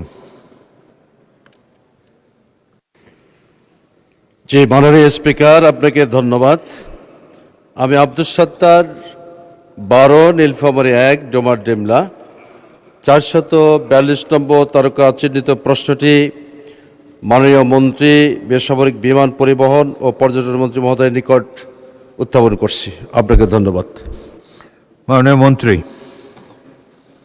মাননীয় স্পিকার, আপনাকে ধন্যবাদ জানাচ্ছি মাননীয় সংসদ সদস্যকে প্রশ্নের জন্য। মাননীয় স্পিকার, নীলফামারী 1 আসনের ডোমার ও ডিমলা উপজেলা দুটি সমৃদ্ধ ইতিহাস ও ঐতিহ্যমণ্ডিত সীমান্তবর্তী উপজেলা। ডোমার উপজেলায় চিলহাটি বন্দর, ময়নামতির গড় এবং ডিমলা উপজেলায় তিস্তা ব্যারেজ, বালাপাড়া বুরুজ প্রভৃতি স্থানে পর্যটনের সম্ভাবনা রয়েছে। দেশের পর্যটন সম্ভাবনাময় সকল স্থানকে নিয়ে মহাপরিকল্পনা প্রণয়নের কাজ হাতে নেওয়া হয়েছে। মহাপরিকল্পনা চূড়ান্ত হলে পর্যটনের সুষম উন্নয়ন নিশ্চিত করা সম্ভব হবে। ধন্যবাদ মাননীয় স্পিকার। মাননীয় সদস্য মোহাম্মদ আব্দুস সাত্তার একটি সম্পূরক প্রশ্ন করতে পারেন। জি, মাননীয় স্পিকার, আপনাকে অসংখ্য ধন্যবাদ। আমি আব্দুস সাত্তার, 12 নীলফামারী 1 ডোমার ডিমলা। সর্বাগ্যে আমি ধন্যবাদ জানাচ্ছি ডোমার ডিমলার সর্বস্তরের ভোটার বৃন্দকে মহান সংসদে তাদের পক্ষ থেকে প্রতিনিধিত্ব করার জন্য। মাননীয় স্পিকার, আজকে মন্ত্রী মহোদয়ের মাধ্যমে জানতে পারলাম যে মহাপরিকল্পনা চূড়ান্ত হলে এ সকল বিষয়ে আরও বেশি আর্থসামাজিক উন্নয়নে ভূমিকা রাখবে।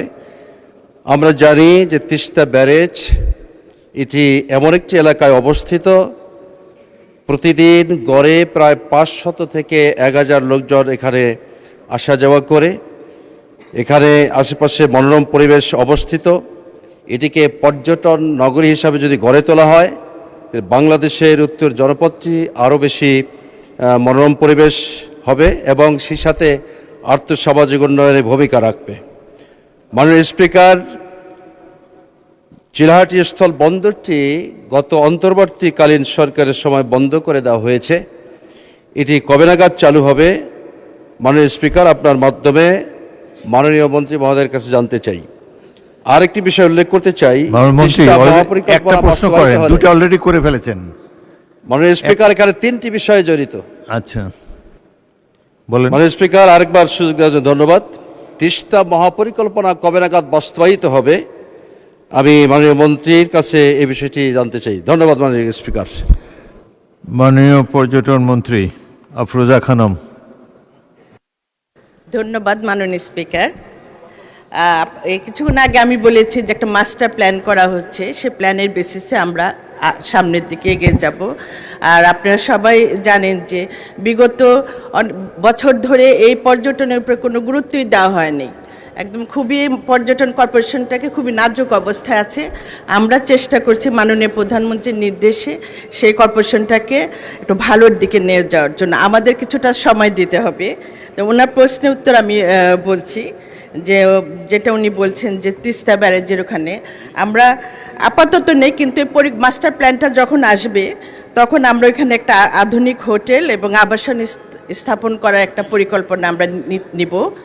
আর পরবর্তী পর্যায়ে আরেকটা বলেছেন যে যেটা আমি বলছি যে বর্তমানে আমরা চাচ্ছি যে কমিউনিটি বেসড ট্যুরিজমটা তৈরি করার জন্য চাচ্ছি, যেখানে পর্যটন শিল্পটাকে মানুষের মাঝে আরও নিয়ে যাওয়া যায়। আর যেটা বেশি ইম্পর্টেন্ট যেটা হলো যে আমাদের গাইড যারা আছে তাদের প্রশিক্ষণ দিতে হবে এবং হোটেলগুলি মানোন্নত করতে হবে। অনেক কিছু কাজ আছে যেগুলি ধীরে আস্তে আস্তে আমরা পর্যায়ে যাব, কারণ যেহেতু এটা আপনাদের তরফ থেকে এসেছে নীলফামারীর জনগণের এই চাহিদাটা আমরা অবশ্যই মাননীয় প্রধানমন্ত্রীর নির্দেশে আমরা এটা বাস্তবায়ন করার চেষ্টা করব। ধন্যবাদ আপনাদের, ধন্যবাদ মাননীয় স্পিকার। তিস্তা প্রজেক্টের অত্যন্ত গুরুত্বপূর্ণ বিষয়, আপনি পানি সম্পদ মন্ত্রীকে প্রশ্ন করতে পারেন পরবর্তীকালে, নোটিশ দিয়ে প্রশ্ন করুন। ধন্যবাদ। মাননীয় সদস্য রাশেদুল ইসলাম রাশেদ, শেরপুর 1। মাননীয় স্পিকার, আপনাকে ধন্যবাদ। আমি মাননীয় মন্ত্রী মহোদয়ের কাছে জানতে চাই যে শেরপুর জেলা একটি পর্যটন সমৃদ্ধ এলাকা, এখানে গজনী অবকাশ, মধুটিলা ইকো পার্ক এবং একই সাথে একটি স্থলবন্দরও রয়েছে। পাশাপাশি শেরপুর জেলার আরও কিছু ছোটোখাটো পর্যটন এরিয়া আছে, কিন্তু এখানে এখন পর্যন্ত পর্যটন কর্পোরেশনের কোনো মোটেল যেটা থাকে সেটা নেই। এটি স্থাপনের জন্য কোনো উদ্যোগ আছে কিনা? মাননীয় স্পিকার, আপনাকে ধন্যবাদ। মাননীয় মন্ত্রী। স্পিকার, ধন্যবাদ মাননীয় সংসদ সদস্য। আপনার প্রস্তাবটা আমরা বিবেচনা করব এবং পরবর্তী সময়ে এটা যাতে আমরা কার্যকরী করতে পারি সেদিকে আমরা দৃষ্টি রাখব। ধন্যবাদ মাননীয় স্পিকার। তারকা চিহ্নিত প্রশ্ন 443, মাননীয় সদস্য মোহাম্মদ আব্দুল বারী সর্দার, রাজশাহী 4, উত্থাপন করুন। বিসমিল্লাহির রহমানির রহিম। মাননীয় স্পিকার, আপনাকে ধন্যবাদ। আজকে আমার জীবনের একটা স্মরণীয় দিন, যে আজকে এই প্রথম আমি এই মহান সংসদে কথা বলার সুযোগ পেয়েছি। এই জন্য আল্লাহর দরবারে শুকরিয়া, আলহামদুলিল্লাহ। দরুদ ও সালাম বিশ্ব মানবতার মুক্তির দূত জনাবে মোহাম্মদ রাসূলুল্লাহ সাল্লাল্লাহু আলাইহি সাল্লামের উপরে। আমার প্রশ্ন, আমার নির্বাচনী এলাকা বাগমারার বিভিন্ন জায়গায় ফসলি জমিতে অবৈধভাবে পুকুর এবং দিঘি খনন চলছে।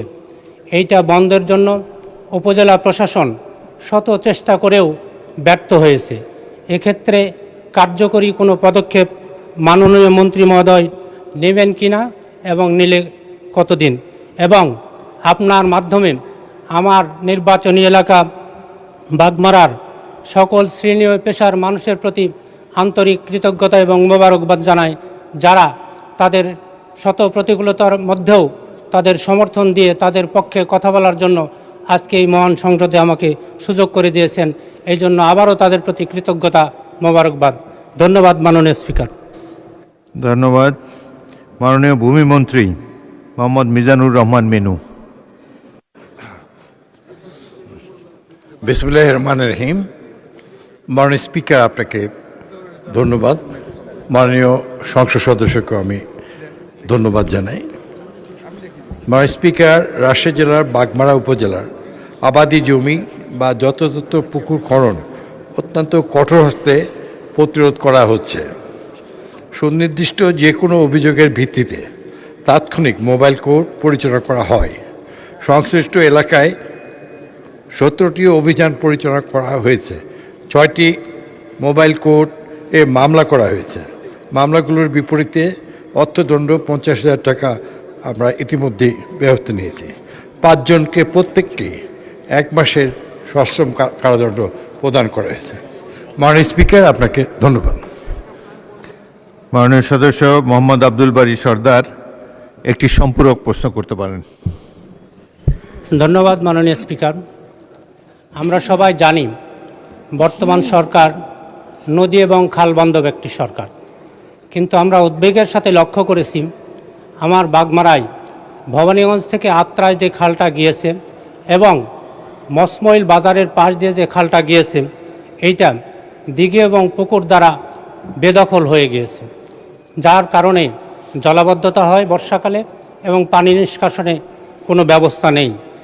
আমি মাননীয় মন্ত্রী মহোদয়ের কাছে জানতে চাই যে এগুলো পুনরুদ্ধারের জন্য কোনো জরুরি পদক্ষেপ গ্রহণ করবেন কিনা, করলে কতদিন? ধন্যবাদ মাননীয় স্পিকার।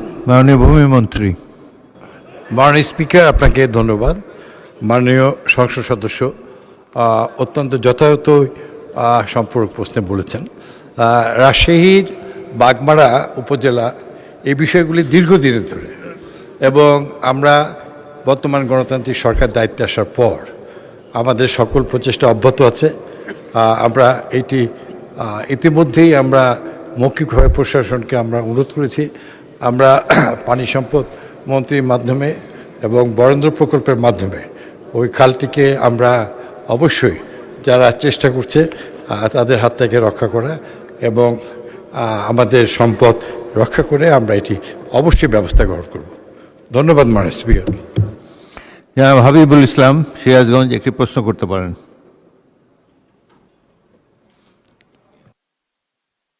সরি, সেলিম রেজা হাবিব। হাবিবটাই মনে থাকে, বাকিগুলো মনে থাকে না।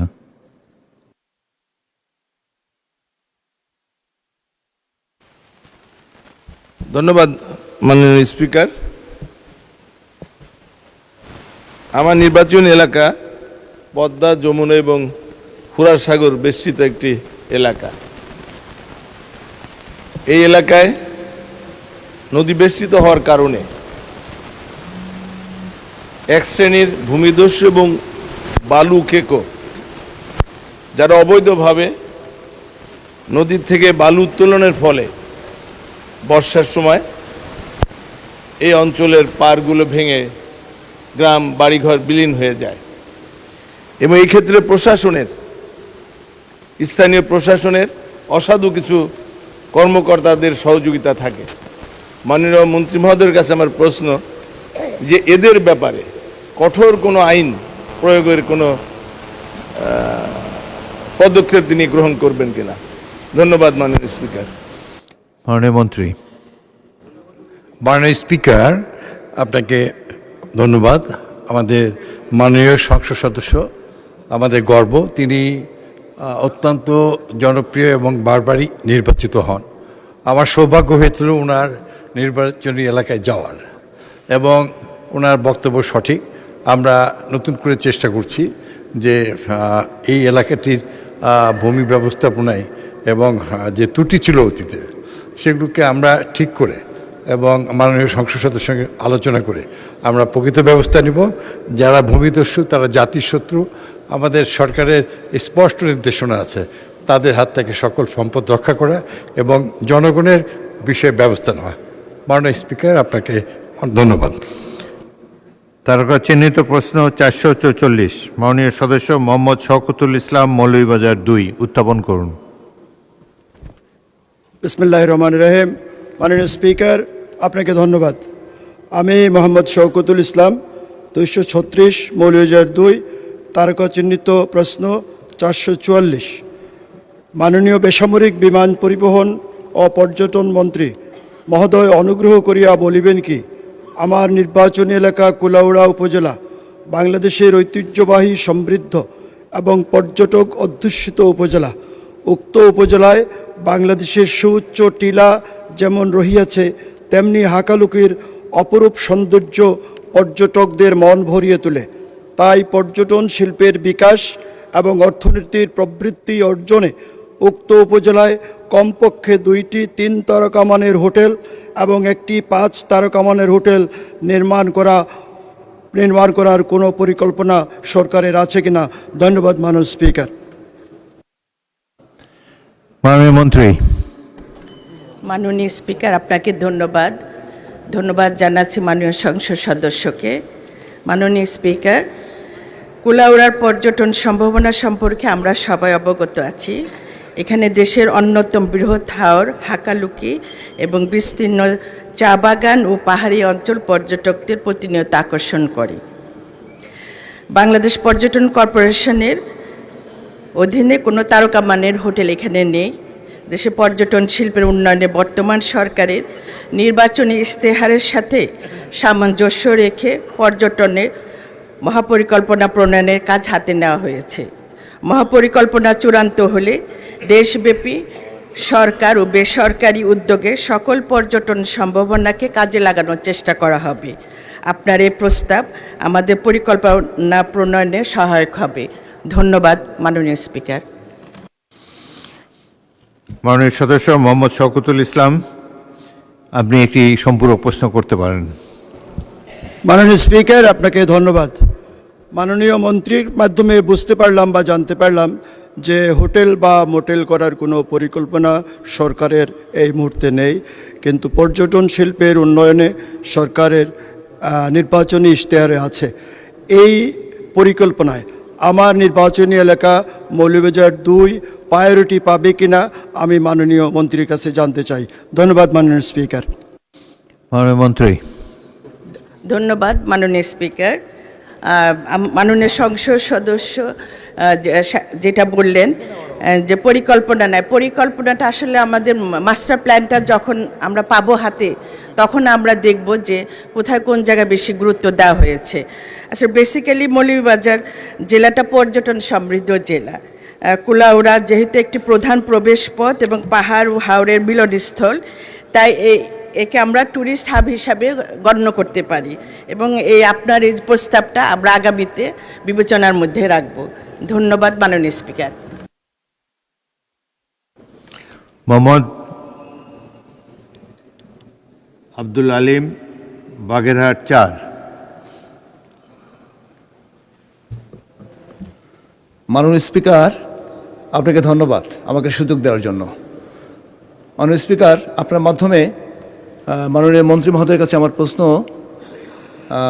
যে আমার আসন ময়ূরগঞ্জ শরণখোলা, এই আসনের Nishanbari union, Dhansagar union, Southkhali union একেবারে সুন্দরবনের সাথে সম্পৃক্ত এবং শরণখোলা থেকে বাংলাদেশের অন্যতম পর্যটন স্পট, টুরিস্ট স্পটের মধ্যে রয়েছে কটখা, কচিখালি, এরপরে জামতলা সি বিচ, এরপরে হচ্ছে ওই যে এটা হচ্ছে দুবলার চর এবং হিরন পয়েন্ট। 40 থেকে 50 কিলোমিটার যে কোনো জায়গা থেকে কম। আপনার মাধ্যমে আমি মাননীয় মন্ত্রীর কাছে জানতে যাচ্ছি, আমার এই অঞ্চলকে কেন্দ্র করে একটি পর্যটন শিল্প হিসেবে, জোন হিসেবে গড়ে তোলার পরিকল্পনা পর্যটন মন্ত্রণালয়ের রয়েছে কিনা, এটা আমি জানতে চাচ্ছি আপনার মাধ্যমে। ধন্যবাদ মাননীয় স্পিকার। মাননীয় মন্ত্রী। ধন্যবাদ মাননীয় স্পিকার। আমরা সারা বাংলাদেশই দেখছি যে সব জায়গায় কিছু না কিছু পর্যটন জায়গা আছে। আমাদের সেই মাস্টার প্ল্যানের মধ্যে সেই পর্যটন জায়গা নিয়ে আমরা কাজ করছি। মাননীয় সংসদ সদস্য যে প্রস্তাবটা দিয়েছেন সেই প্রস্তাবটা নিয়ে আমরা কাজ করছি এবং ওনার যদি কোনো উপদেশ থাকে উনি লিখিতভাবে আমাদের দিলে আমাদের জন্য আর কাজ করতে ভালো হবে। ধন্যবাদ মাননীয় স্পিকার। তারকা চিহ্নিত প্রশ্ন 445, মাননীয় সদস্য রুমিন ফারহানা, তাকে দেখছি না। তার পক্ষে শেখ মুজিবুর রহমান ইকবাল, পিরোজপুর কিশোরগঞ্জ 5, আপনি উত্থাপন করুন। মাননীয় স্পিকার, আমি ব্রাহ্মণবাড়িয়া 2 রুমিন ফারহানার পক্ষে ওনার প্রশ্ন, পরিবেশ ও বন জলবায়ু পরিবর্তন মন্ত্রী মহোদয় অনুগ্রহ করিয়া বলিবেন কি দেশের জলবায়ুর বিরূপ প্রভাব হইতে রক্ষার লক্ষ্যে সরকার বিশেষ কোনো পদক্ষেপ গ্রহণ করেছে কিনা, করিলে তাহা কি? ধন্যবাদ মাননীয় স্পিকার। মাননীয় মন্ত্রী। মাননীয় স্পিকার, আপনাকে ধন্যবাদ। একই সাথে মাননীয় সংসদ সদস্যকেও ধন্যবাদ। জলবায়ু পরিবর্তনজনিত ঝুঁকি মোকাবেলায় সরকার কর্তৃক ইতিমধ্যেই গৃহীত উল্লেখযোগ্য পদক্ষেপসমূহ নিম্নরূপ: অভিযোজন কার্যক্রম গ্রহণ ও বাস্তবায়নে তৃণমূল জনগণকে সম্পৃক্ত করার লক্ষ্যে লোকালি লেড অ্যাডাপ্টেশন ফ্রেমওয়ার্ক প্রণয়ন করা হয়েছে। জলবায়ু পরিবর্তনের বিরূপ প্রভাব মোকাবেলার অভিযোজন কার্যক্রম গ্রহণের লক্ষ্যে পরিবেশ, বন ও জলবায়ু পরিবর্তন মন্ত্রণালয় ন্যাশনাল অ্যাডাপ্টেশন প্ল্যান NAP এবং প্রশমন কার্যক্রম বাস্তবায়নের লক্ষ্যে ন্যাশনালি ডিটারমাইন্ড কন্ট্রিবিউশনস NDC প্রণয়ন করেছে। সংশ্লিষ্ট মন্ত্রণালয় বিভিন্ন এবং দপ্তর ও সংস্থার মাধ্যমে জলবায়ু পরিবর্তনের বিরূপ প্রভাব মোকাবেলায় NAP এবং NDC বাস্তবায়িত হচ্ছে। পরিবেশ অধিদপ্তর কর্তৃক গৃহীত প্রকল্পের আওতায় লং টার্ম লো এমিশন ডেভেলপমেন্ট স্ট্র্যাটেজিস প্রণয়নের কার্যক্রম শুরু করা হয়েছে। মাননীয় স্পিকার, আমার উত্তরটা আরও লম্বা আছে, দয়া করে এটাকে পঠিত বলিয়া গণ্য করার অনুরোধ করা হচ্ছে। উত্তরের বাকি অংশ পঠিত বলে গণ্য হল। শেখ মুজিবুর রহমান ইকবাল, আপনি একটি সম্পূরক প্রশ্ন করতে পারেন। ধন্যবাদ মাননীয় স্পিকার। আমার প্রশ্ন মাননীয় মন্ত্রী মহোদয়ের নিকট। উনি যে এই বিশদ বিবরণ দিলেন, বাংলাদেশের মানুষ বাস্তবে তা কবে নাগাদ ফল পাবে তা জানতে চায়। ধন্যবাদ মাননীয় স্পিকার। মাননীয় মন্ত্রী, কবে নাগাদ ফল পাবে? মাননীয় স্পিকার, জলবায়ু পরিবর্তন যেমন একদিনে হয় না, সেটার এটার প্রতিকারও একদিনে হবে না। আমরা প্রতিকার ব্যবস্থা নেওয়ার জন্য আমাদের প্রচেষ্টা অব্যাহত আছে এবং একই সাথে জলবায়ু পরিবর্তন হচ্ছে দিন দিন। যতই পরিবর্তন হবে ততই আমরা দিন দিন নতুন নতুন পরিকল্পনা গ্রহণ করে জলবায়ু পরিবর্তনের ফলে যেই নেগেটিভ কনসিকুয়েন্স সেগুলি আমরা যেন আর কমে, সেজন্য আমাদের প্রচেষ্টা অব্যাহত থাকবে। মাননীয় স্পিকার, আপনাকে ধন্যবাদ। আবুল কালাম আজাদ সিদ্দিকী, টাঙ্গাইল ৭, প্রশ্ন করবেন।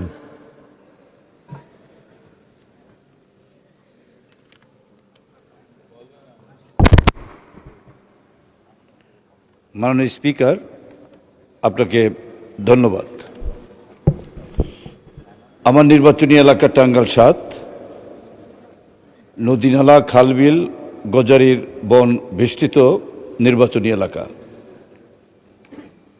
এই এলাকায় বন অঞ্চলে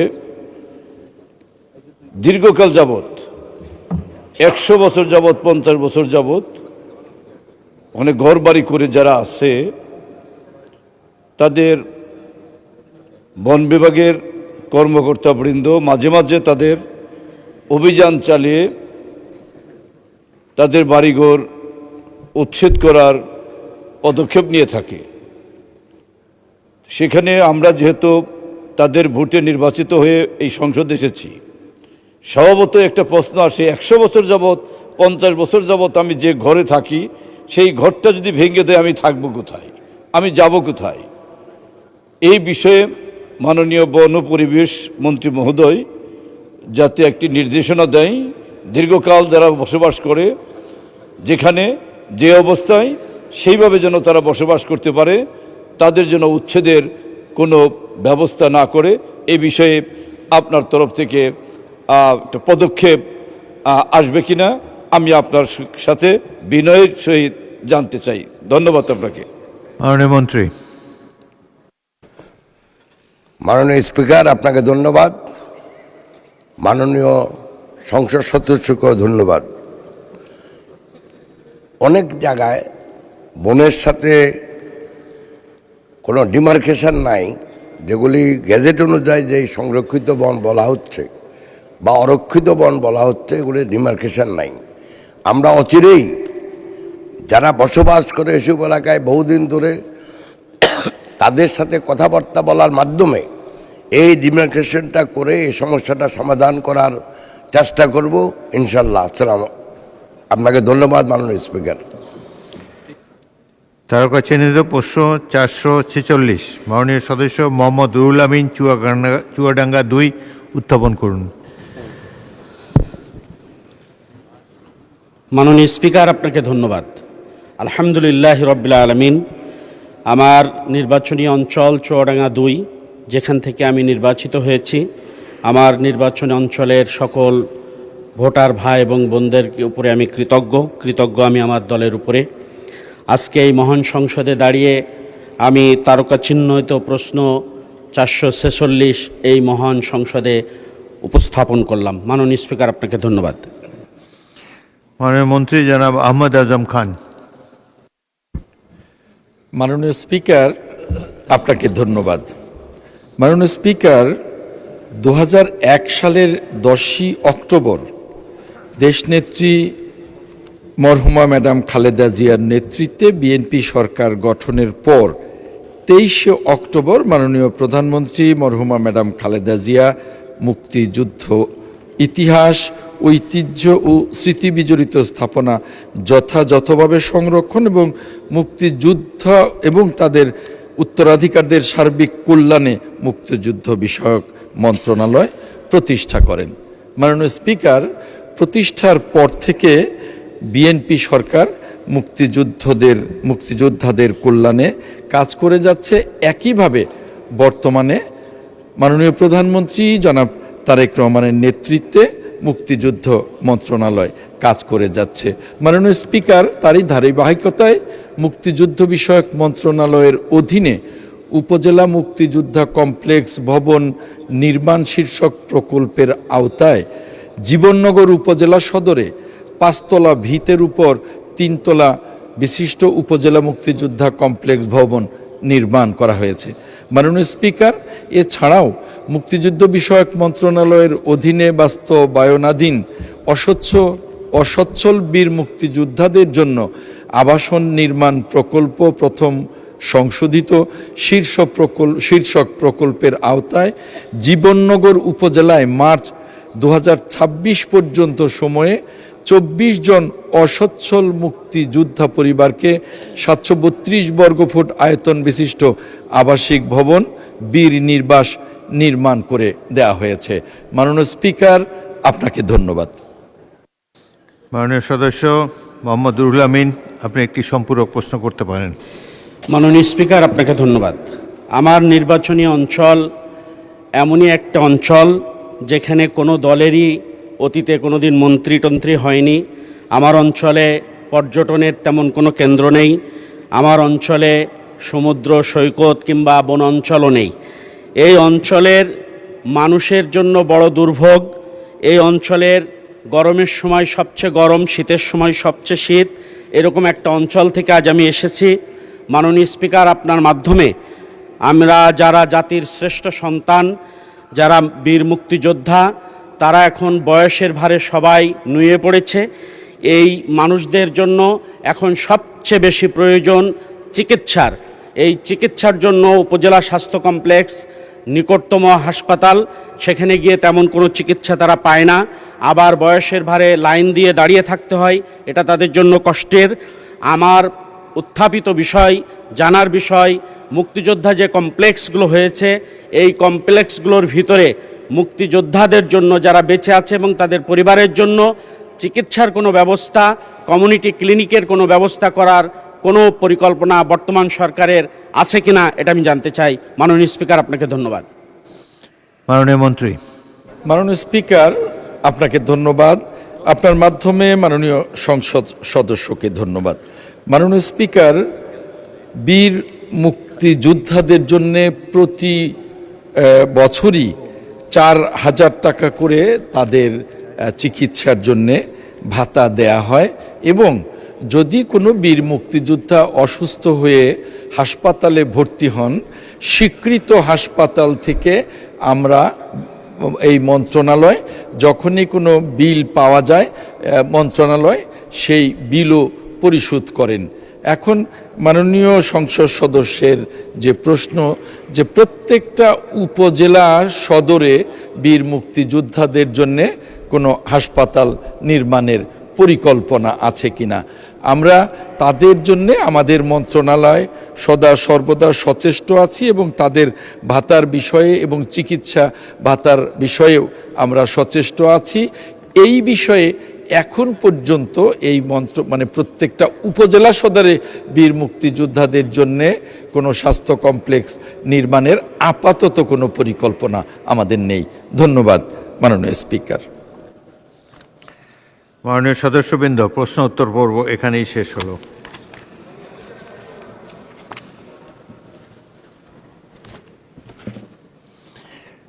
মাননীয় হুইপের পয়েন্ট অফ অর্ডার বলুন।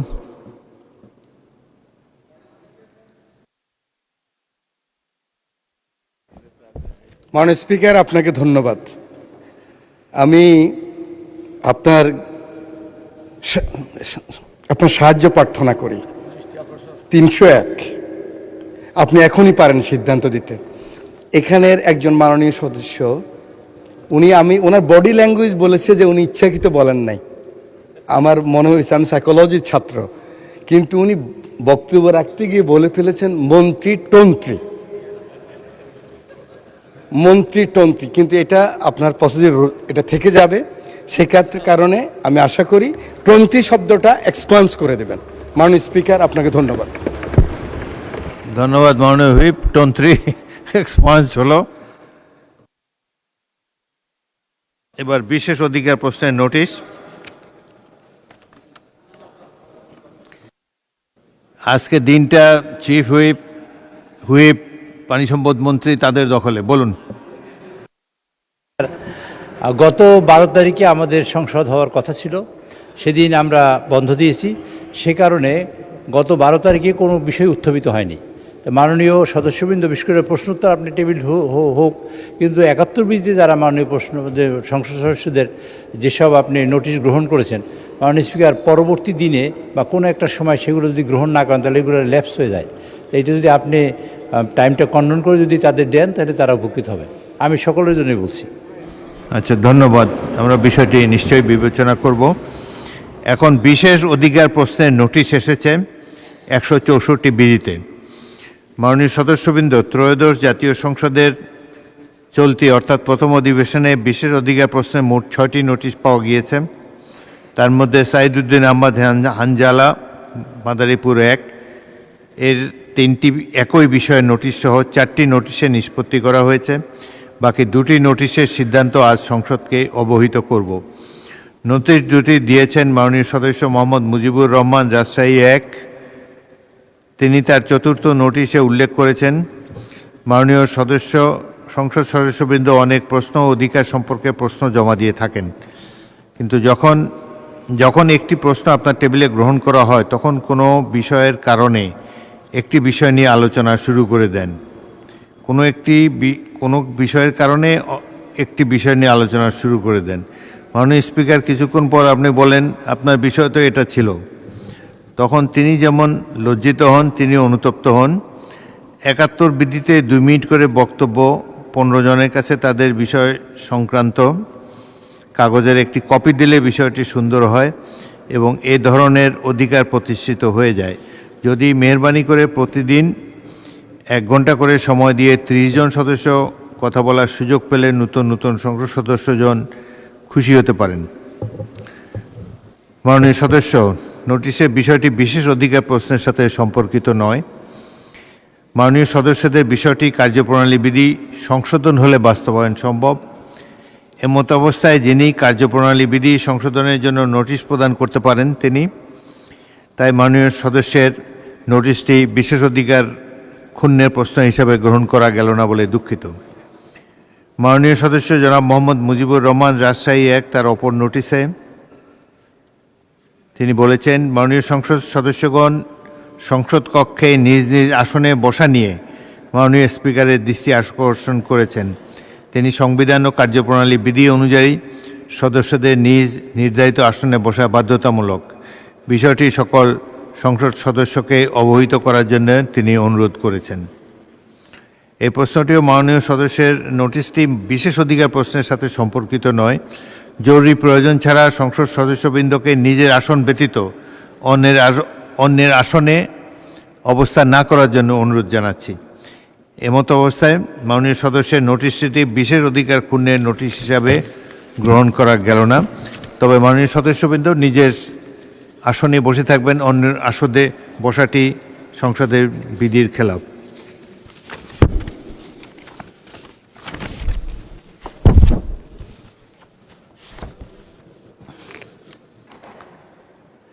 মাননীয় সদস্যবৃন্দ, আজ কার্যপ্রণালী বিধির 71 বিধিতে জরুরি জনগুরুত্বপূর্ণ বিষয় সম্পর্কে 105টি মনোযোগ আকর্ষণের নোটিশ পাওয়া গিয়েছে। নোটিশদাতা মাননীয় সদস্যগণ হলেন মোহাম্মদ কামরুল হাসান, ময়মনসিংহ 6; মোহাম্মদ আলী আজম মোহাম্মদ আবু বকর, ঝিনাইদহ 2; জনাব মোহাম্মদ আব্দুল আলিম, বাগেরহাট 4; কাজী রফিকুল ইসলাম, বগুড়া 1; মোহাম্মদ শফিকুল ইসলাম, পটুয়াখালী 2; আনিসুর রহমান, মাদারীপুর 3; মোহাম্মদ আনোয়ারুল হক, নেত্রকোনা 2; নাসিরউদ্দিন আহমদ, মৌলভীবাজার 1; মোহাম্মদ রাশেদুল ইসলাম, রাশেদ, শেরপুর 1; মোহাম্মদ মিজানুর রহমান, চাঁপাইনবাবগঞ্জ 2; মোহাম্মদ আখতারুজ্জামান ময়মনসিংহ 10, AKM ফজলুল হক মিলন গাজীপুর 5, খায়রুল কবির খোকন নরসিংদী 1, রুমিন ফারহানা ব্রাহ্মণবাড়িয়া 2, মোহাম্মদ আব্দুল আজিজ নাটোর 4, মোহাম্মদ কেরামত আলী চাঁপাইনবাবগঞ্জ 1, মোহাম্মদ আব্দুল খালেক সাতক্ষীরা 2, শাহ মোহাম্মদ ওয়ারেস আলী মামুন জামালপুর 5, হাফিজ Mohammad Rabiul Bashar Satkhira 3, Mohammad Majedur Rahman Gaibandha 1, Mohammad Abu Taleb Jhenaidah 4, Ishrat Sultana Elon Bhutto Jhalokati 2, GM Nazrul Islam Satkhira 4, Mohammad Ali Asgar Pabna 3, Mohammad Shamsur Rahman Shimul Biswas Pabna 5, Sarwar Jamal Nizam Chittagong 13, Mohammad Mosharraf Hossain Bogura 4, Mohammad Abu Sufian Chittagong 9, SK Azizul বাড়ি খুলনা 4, SS জিন্না কবির মানিকগঞ্জ 1, জনাব মোহাম্মদ মতিউর রহমান ঝিনাইদহ 3, মোহাম্মদ আনোয়ারুল ইসলাম কুড়িগ্রাম 1, মোহাম্মদ শামীম কায়সার গাইবান্ধা 4, মোহাম্মদ মাসুদ পারভেজ চুয়াডাঙ্গা 1, মোহাম্মদ জাহাঙ্গীর আলী মিয়া মাদারীপুর 2, মোহাম্মদ নুরুল ইসলাম চাঁপাইনবাবগঞ্জ 3, মোহাম্মদ শফিকুর রহমান কিরণ শরীয়তপুর 2, মোহাম্মদ আবুল খায়ের ভূঁইয়া লক্ষ্মীপুর 2, মাসুম মুস্তাফা নেত্রকোনা 5, মোহাম্মদ ফরিদুল কবির তালুকদার জামালপুর 4, মোহাম্মদ আব্দুল গফুর কুষ্টিয়া 2, মোহাম্মদ আবদুল্লাহ মুন্সীগঞ্জ 1, আলমগীর মোহাম্মদ মাহফুজুল্লাহ ফরিদ কক্সবাজার 2, মোহাম্মদ মুজিবুর রহমান রাজশাহী 1, ডাক্তার মোহাম্মদ মাহবুবুর রহমান ময়মনসিংহ 7, আল ফারুক আব্দুল লতিফ নীলফামারী 2, মোহাম্মদ মাহবুবুর রহমান বেলাল রংপুর 3, শেখ মুজিবুর রহমান ইকবাল কিশোরগঞ্জ 5, মোহাম্মদ ইলিয়াস মোল্লা ফরিদপুর 1, মোহাম্মদ মাহবুবুল আলম কুড়িগ্রাম 3, মোহাম্মদ মশিউর রহমান খান বাগেরহাট 1, শেখ জাহাঙ্গীর হোসেন হেলাল খুলনা 2, জয়নুল আবেদিন ফারুক নোয়াখালী 2, মোহাম্মদ গোলাম রসুল যশোর 4, মুন্সি রফিকুল আলম ফেনী 1, মোহাম্মদ মাহবুব উদ্দিন নোয়াখালী 1, জনাব মোহাম্মদ জহিরুল ইসলাম চট্টগ্রাম 16, ইকরামুল বাড়ি টিপু নওগাঁ 4, মোহাম্মদ শাহাদাত হোসেন লক্ষ্মীপুর 1, শেখ মঞ্জুরুল হক রাহাত বাগেরহাট 2, আবদুল্লাহ আল আমিন নারায়ণগঞ্জ 4, মঈনুল ইসলাম খান মানিকগঞ্জ 2, মুস্তাফিজুর রহমান ভূঁইয়া মানিকগঞ্জ 1, মোহাম্মদ মুক্তার আলী যশোর 6, মোহাম্মদ তাজউদ্দিন খান মেহেরপুর 1, মোহাম্মদ আইনুল হক সিরাজগঞ্জ 3, মোহাম্মদ নাজমুল হুদা মেহেরপুর 2, শাহজাহান চৌধুরী চট্টগ্রাম 15, আবু আশফাক ঢাকা 1, আশরাফুদ্দিন নরসিংদী 5, কামরুজ্জামান কামরুল সুনামগঞ্জ 1, মোহাম্মদ আবু তালেব মণ্ডল পাবনা 4, মোহাম্মদ ইজ্জতুল্লাহ সাতক্ষীরা 1, সৈয়দ জয়নুল আবেদিন ঢাকা 4, আবুল কালাম নারায়ণগঞ্জ 5, মোহাম্মদ রায়হান সিরাজি রংপুর 1, আব্দুল হান্নান মাসুদ নোয়াখালী 6, মোহাম্মদ মোস্তাফিজুর রহমান বাবুল জামালপুর 3, মোহাম্মদ আব্দুল হান্নান চাঁদপুর 4, মোহাম্মদ আজিজুর রহমান যশোর 1, মোহাম্মদ শহীদুল ইসলাম ফরিদপুর 4, মোহাম্মদ ফাহিম চৌধুরী শেরপুর 2, মোহাম্মদ নুরুল আমিন রংপুর 6, মোহাম্মদ জাহিদুর রহমান ঠাকুরগাঁও 3, মোহাম্মদ আব্দুল সালাম ঠাকুরগাঁও 2, শেখ ফরিদ আহমদ চাঁদপুর 3, SM জাহাঙ্গীর হোসেন ঢাকা 18, মোহাম্মদ হাসান রাজীব প্রধান লালমনিরহাট 1, মোহাম্মদ কামাল হোসেন ঢাকা 5, মোহাম্মদ সেলিম রেজা কিশোরগঞ্জ সিরাজগঞ্জ 1, মোহাম্মদ আব্দুল সাত্তার নীলফামারী 1, সাইদ উদ্দিন আহমদ হানজালা মাদারীপুর 1, মোহাম্মদ নজিবুর রহমান পাবনা 1, সৈয়দ জাহাঙ্গীর আলম দিনাজপুর 3, মোহাম্মদ আবুল হাসান সিলেট 5, মোহাম্মদ মনোয়ার হোসেন মাগুরা 1, মোহাম্মদ ফজলে হুদা নওগাঁ 3, MA হান্নান ব্রাহ্মণবাড়িয়া 1, জনাব জয়নুল আবেদিন বরিশাল 3, আবু মনসুর সাখাওয়াত হোসেন হবিগঞ্জ 2, জনাব আমির এজাজ খান খুলনা 1, মোহাম্মদ শওকতুল ইসলাম মৌলভীবাজার 2, জনাব আতিকুল ইসলাম কুমিল্লা 7, মোহাম্মদ সেলিমুজ্জামান মোল্লা গোপালগঞ্জ 1, মোহাম্মদ কামরুজ্জামান মুন্সীগঞ্জ 3। নোটিশগুলোর মধ্য থেকে আমি রাজশাহী 1 আসন থেকে নির্বাচিত মাননীয় সংসদ সদস্য জনাব মোহাম্মদ মুজিবুর রহমান, চাঁদপুর 4 থেকে নির্বাচিত মাননীয় সংসদ সদস্য মোহাম্মদ আব্দুল হান্নান এবং মুন্সিগঞ্জ 3 থেকে নির্বাচিত মাননীয় সদস্য মোহাম্মদ কামরুজ্জামানের নোটিশগুলো গ্রহণ করিলাম। বাকি নোটিশগুলো গ্রহণ করা সম্ভব হলো না বলে দুঃখিত। যাদের নোটিশ গ্রহণ করা হয়নি, বিধি অনুযায়ী তাদের মধ্য থেকে প্রত্যেকে নিজ নোটিশের বিষয়বস্তু সম্পর্কে 2 মিনিট করে বক্তব্য রাখার আহ্বান জানাবো। মোট 30 মিনিটের মধ্যে যতজন সদস্যের বক্তব্য রাখা সম্ভব ততজন সদস্য বক্তব্য রাখবেন। প্রথম বক্তা মোহাম্মদ শফিকুল আলম, পটুয়াখালী 2। মাননীয় স্পিকার, আপনাকে ধন্যবাদ। আমি শফিকুল ইসলাম। ঠিক আছে। জি, মাননীয় স্পিকার, আপনাকে ধন্যবাদ জানাচ্ছি। আমার নির্বাচনী এলাকা 112 পটুয়াখালী 2 বাউফল উপজেলার লোহালিয়া নদী বগা ফেরি পয়েন্ট একটি গুরুত্বপূর্ণ এলাকা। এখানে সেতুর অভাবে বাউফল, দশমিনা, গলাচিপা উপজেলার প্রায় 16 লাখ মানুষ দেশের সার্বিক উন্নয়ন থেকে বঞ্চিত। পটুয়াখালী জেলার সর্ববৃহৎ এবং সর্বাধিক গুরুত্বপূর্ণ উপজেলা হচ্ছে বাউফল।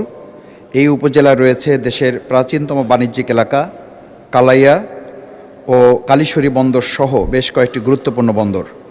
প্রস্তাবিত বগা সেতু নির্মিত হলে পটুয়াখালী 1 দুমকি, পটুয়াখালী 2 বাউফল, পটুয়াখালী 3 দশমিনা ও গলাচিপা এই 3টি সংসদীয় আসনের আন্তঃযোগাযোগ উল্লিখিত এলাকার সাথে বিভাগীয় শহর ও রাজধানীর সাথে সরাসরি দ্রুত কার্যকর সড়ক যোগাযোগ স্থাপিত হবে। এর সাথে অত্যন্ত গুরুত্বপূর্ণ হচ্ছে বর্তমানে উক্ত স্থানে ফেরিঘাট, নদী পারাপার চালু রয়েছে, যা অত্যন্ত ঝুঁকিপূর্ণ এবং সময় সাপেক্ষ, মাঝেমধ্যেই অত্যন্ত দুর্ঘটনার কবলিত হয় এবং যা আমাদের জন্য দুঃখজনক। বিশেষ করে রোগী পরিবহন, শিক্ষার্থীদের যাতায়াত, যাত্রী সাধারণ পরিবহন, কৃষিপণ্য, বাণিজ্যিক পণ্য পরিবহন মারাত্মক প্রতিবন্ধকতা সৃষ্টি হয়। প্রায় 40 বছর ধরে এই এলাকার মানুষ ফেরি পারাপার করতে গিয়ে নানাবিধ দুর্ভোগের শিকার হয়ে আসছেন। মাননীয় স্পিকার, এই জনদুর্ভোগ নিরসনে অনতিবিলম্বে লেবুখালী, বাউফল, দশমিনা, গলাচিপা, আমরাগাছিয়া জেড নাম্বার হচ্ছে 8806 সড়কে লোহালিয়া নদীর উপর 1348 মিটার দীর্ঘ নবম বাংলাদেশ চীন মৈত্রী সেতু নির্মাণ অপরিহার্য। এ বিষয়ে কার্যকর পদক্ষেপ গ্রহণ করার জন্য আমি বিনীতভাবে সংশ্লিষ্ট মোহাম্মদ আনোয়ারুল হক, নেত্রকোনা 2।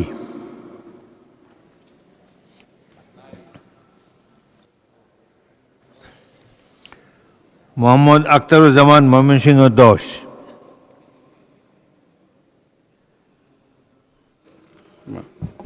নোটিশ কি সিরিয়াল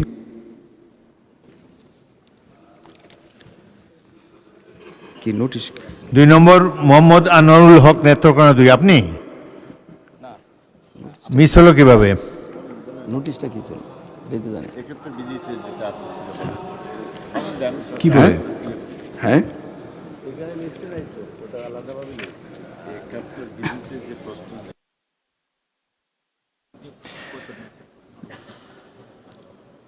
জনাব মোহাম্মদ আখতারুজ্জামান, ময়মনসিংহ 10। মাননীয় স্পিকার, আপনাকে ধন্যবাদ। মাননীয় স্পিকার,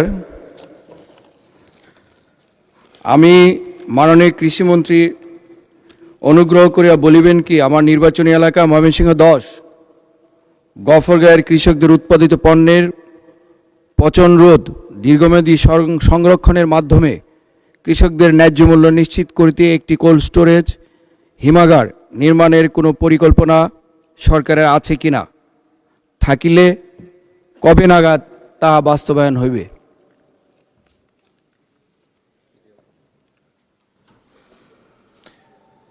ইসরাত সুলতানা, ইলেন ভুট্টো, ঝালকাঠি 2।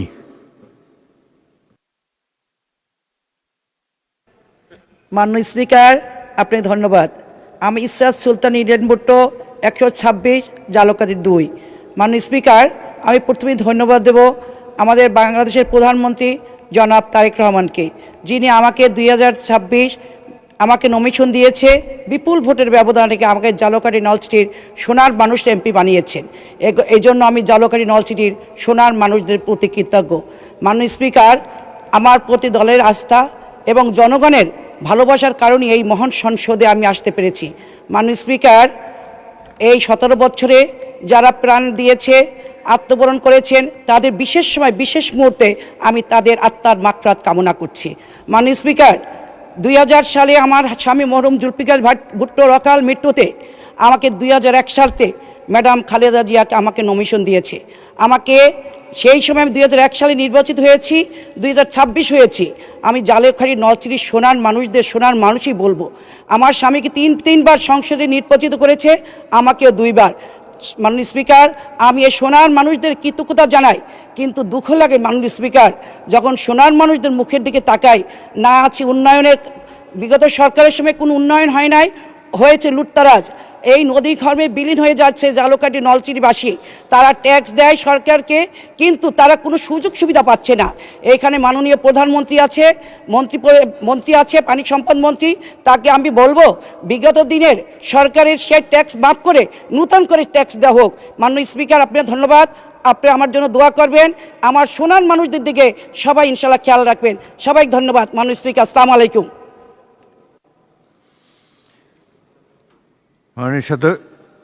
মাননীয় সদস্য এস.এ. জিন্না কবির, মানিকগঞ্জ 1। মাননীয় স্পিকার, আপনাকে ধন্যবাদ।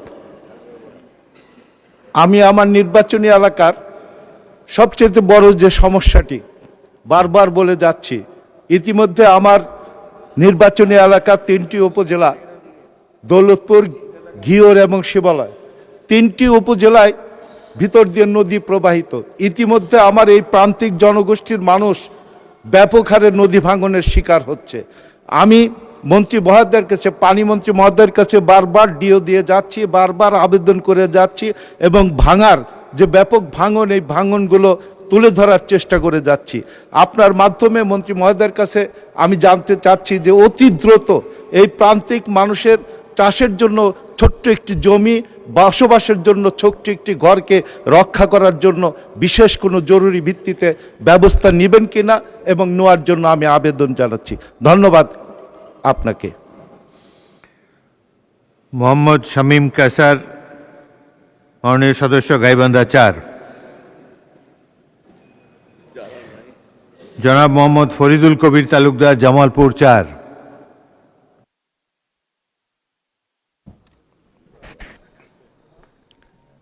বিসমিল্লাহির রহমানির রহিম। মাননীয় স্পিকার, আপনাকে ধন্যবাদ। আমি এইবার প্রথম সংসদে নির্বাচিত হয়ে এসেছি, মহান রাব্বুল আলামিনের কাছে শুকরিয়া আদায় করছি, কৃতজ্ঞতা জানাচ্ছি আমার নির্বাচনী এলাকা জামালপুর 141-4 সরিষাবাড়ির সর্বস্তরের জনগণের প্রতি আমি কৃতজ্ঞতা জ্ঞাপন করছি। তারা বিগত 12 ফেব্রুয়ারি নির্বাচনে ধানের শীষের প্রার্থী হিসেবে আমাকে বিপুল ভোটে জয়যুক্ত করার জন্য আমি কৃতজ্ঞতা জ্ঞাপন করছি। আমাদের মাননীয় প্রধানমন্ত্রী জনাব তারেক রহমান, উনি আমাকে মনোনয়ন দিয়ে জনগণের সেবা করার জন্য যে সুযোগ সৃষ্টি করে দিয়েছেন, আমি ওনার প্রতি কৃতজ্ঞতা জ্ঞাপন করছি। আমি রুহের মাগফিরাত কামনা করছি আপসীন দেশনেত্রী মরহুমা বেগম খালেদা জিয়াকে। মাননীয় স্পিকার, আমি এমন একটি এলাকাতে থাকি যেটা আজকে থেকে 20 বছর আগে ধুলা কাদা গরুর গাড়ি, এই দিনে সরিষাবাড়ি। 1991 সালে বেগম খালেদা জিয়ার নেতৃত্বে যখন বিএনপি সরকার পরিচালনার দায়িত্ব নেন, তখন আমার চাচা মরহুম ব্যারিস্টার আব্দুল সালাম তালুকদারের নেতৃত্বে সরিষাবাড়িতে এই ধুলা কাদা গরুর গাড়ি, এই দিনে সরিষাবাড়ি, এই নামটি কিছুটা হলো আমরা ঘোষাতে পেরেছিলাম। কিন্তু এই দীর্ঘ 22 বছরে, 25 বছরে সেই রাস্তাঘাট, আমার হসপিটাল, আমার রেলের যাতায়াত ব্যবস্থা ভঙ্গুর অবস্থায় পরিণত হয়েছে। যে আল ফারুক আব্দুল লতিফ, নীলফামারী 2।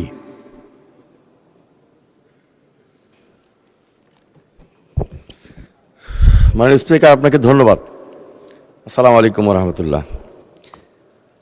নীলফামারী জেলার উত্তর প্রান্তে চিলাহাটি একটা বন্দর রয়েছে, স্থলবন্দর, যে বন্দরটি ভারত সংলগ্ন এবং যে বন্দর থেকে চীন, ভুটান এবং নেপাল অত্যন্ত কাছে। এই চারটি দেশের সাথে বাংলাদেশের বাণিজ্যিক সম্পর্ক রয়েছে। এই চারটি দেশের সাথে বাংলাদেশের বাণিজ্যিক সম্পর্কের যে পণ্য আদান প্রদান, নীলফামারীর পশ্চিমে বাংলাবান্ধা বন্দর দিয়ে আর নীলফামারীর পূর্বে বুনিবাড়ি বন্দর দিয়ে এই বাণিজ্যিক পণ্য আনা নেওয়াটা করা হচ্ছে। আমার প্রস্তাব হলো যে চিলাহাটি বন্দর দীর্ঘদিন ধরে বন্ধ হয়ে আছে, এই বন্দরটিকে পুনরায় চালু করে চারটি দেশের সাথে বাণিজ্য সম্পর্ক সৃষ্টি করা হলে একদিকে আমরা রাষ্ট্রীয়ভাবে অনেকগুলো রাজস্ব আদায় করতে পারবো, আর একই সঙ্গে নীলফামারী জেলার ব্যাপক উন্নয়ন হবে। আমার মাননীয় মন্ত্রীর কাছে প্রশ্ন থাকবে যে এই বন্দরটি আবারও চালু করে এই চারটি দেশের সাথে বাণিজ্যিক সম্পর্ক পুনরায় চালু করা হবে কিনা, এর মাধ্যমে নীলফামারীর উন্নয়ন করা হবে কিনা, এটা আমার প্রশ্ন। মাননীয় সদস্যবৃন্দ, সংসদের বৈঠক বিকাল 3 ঘটিকা পর্যন্ত বিরতি দেওয়া হলো। আপনাদের সহযোগিতার জন্য ধন্যবাদ।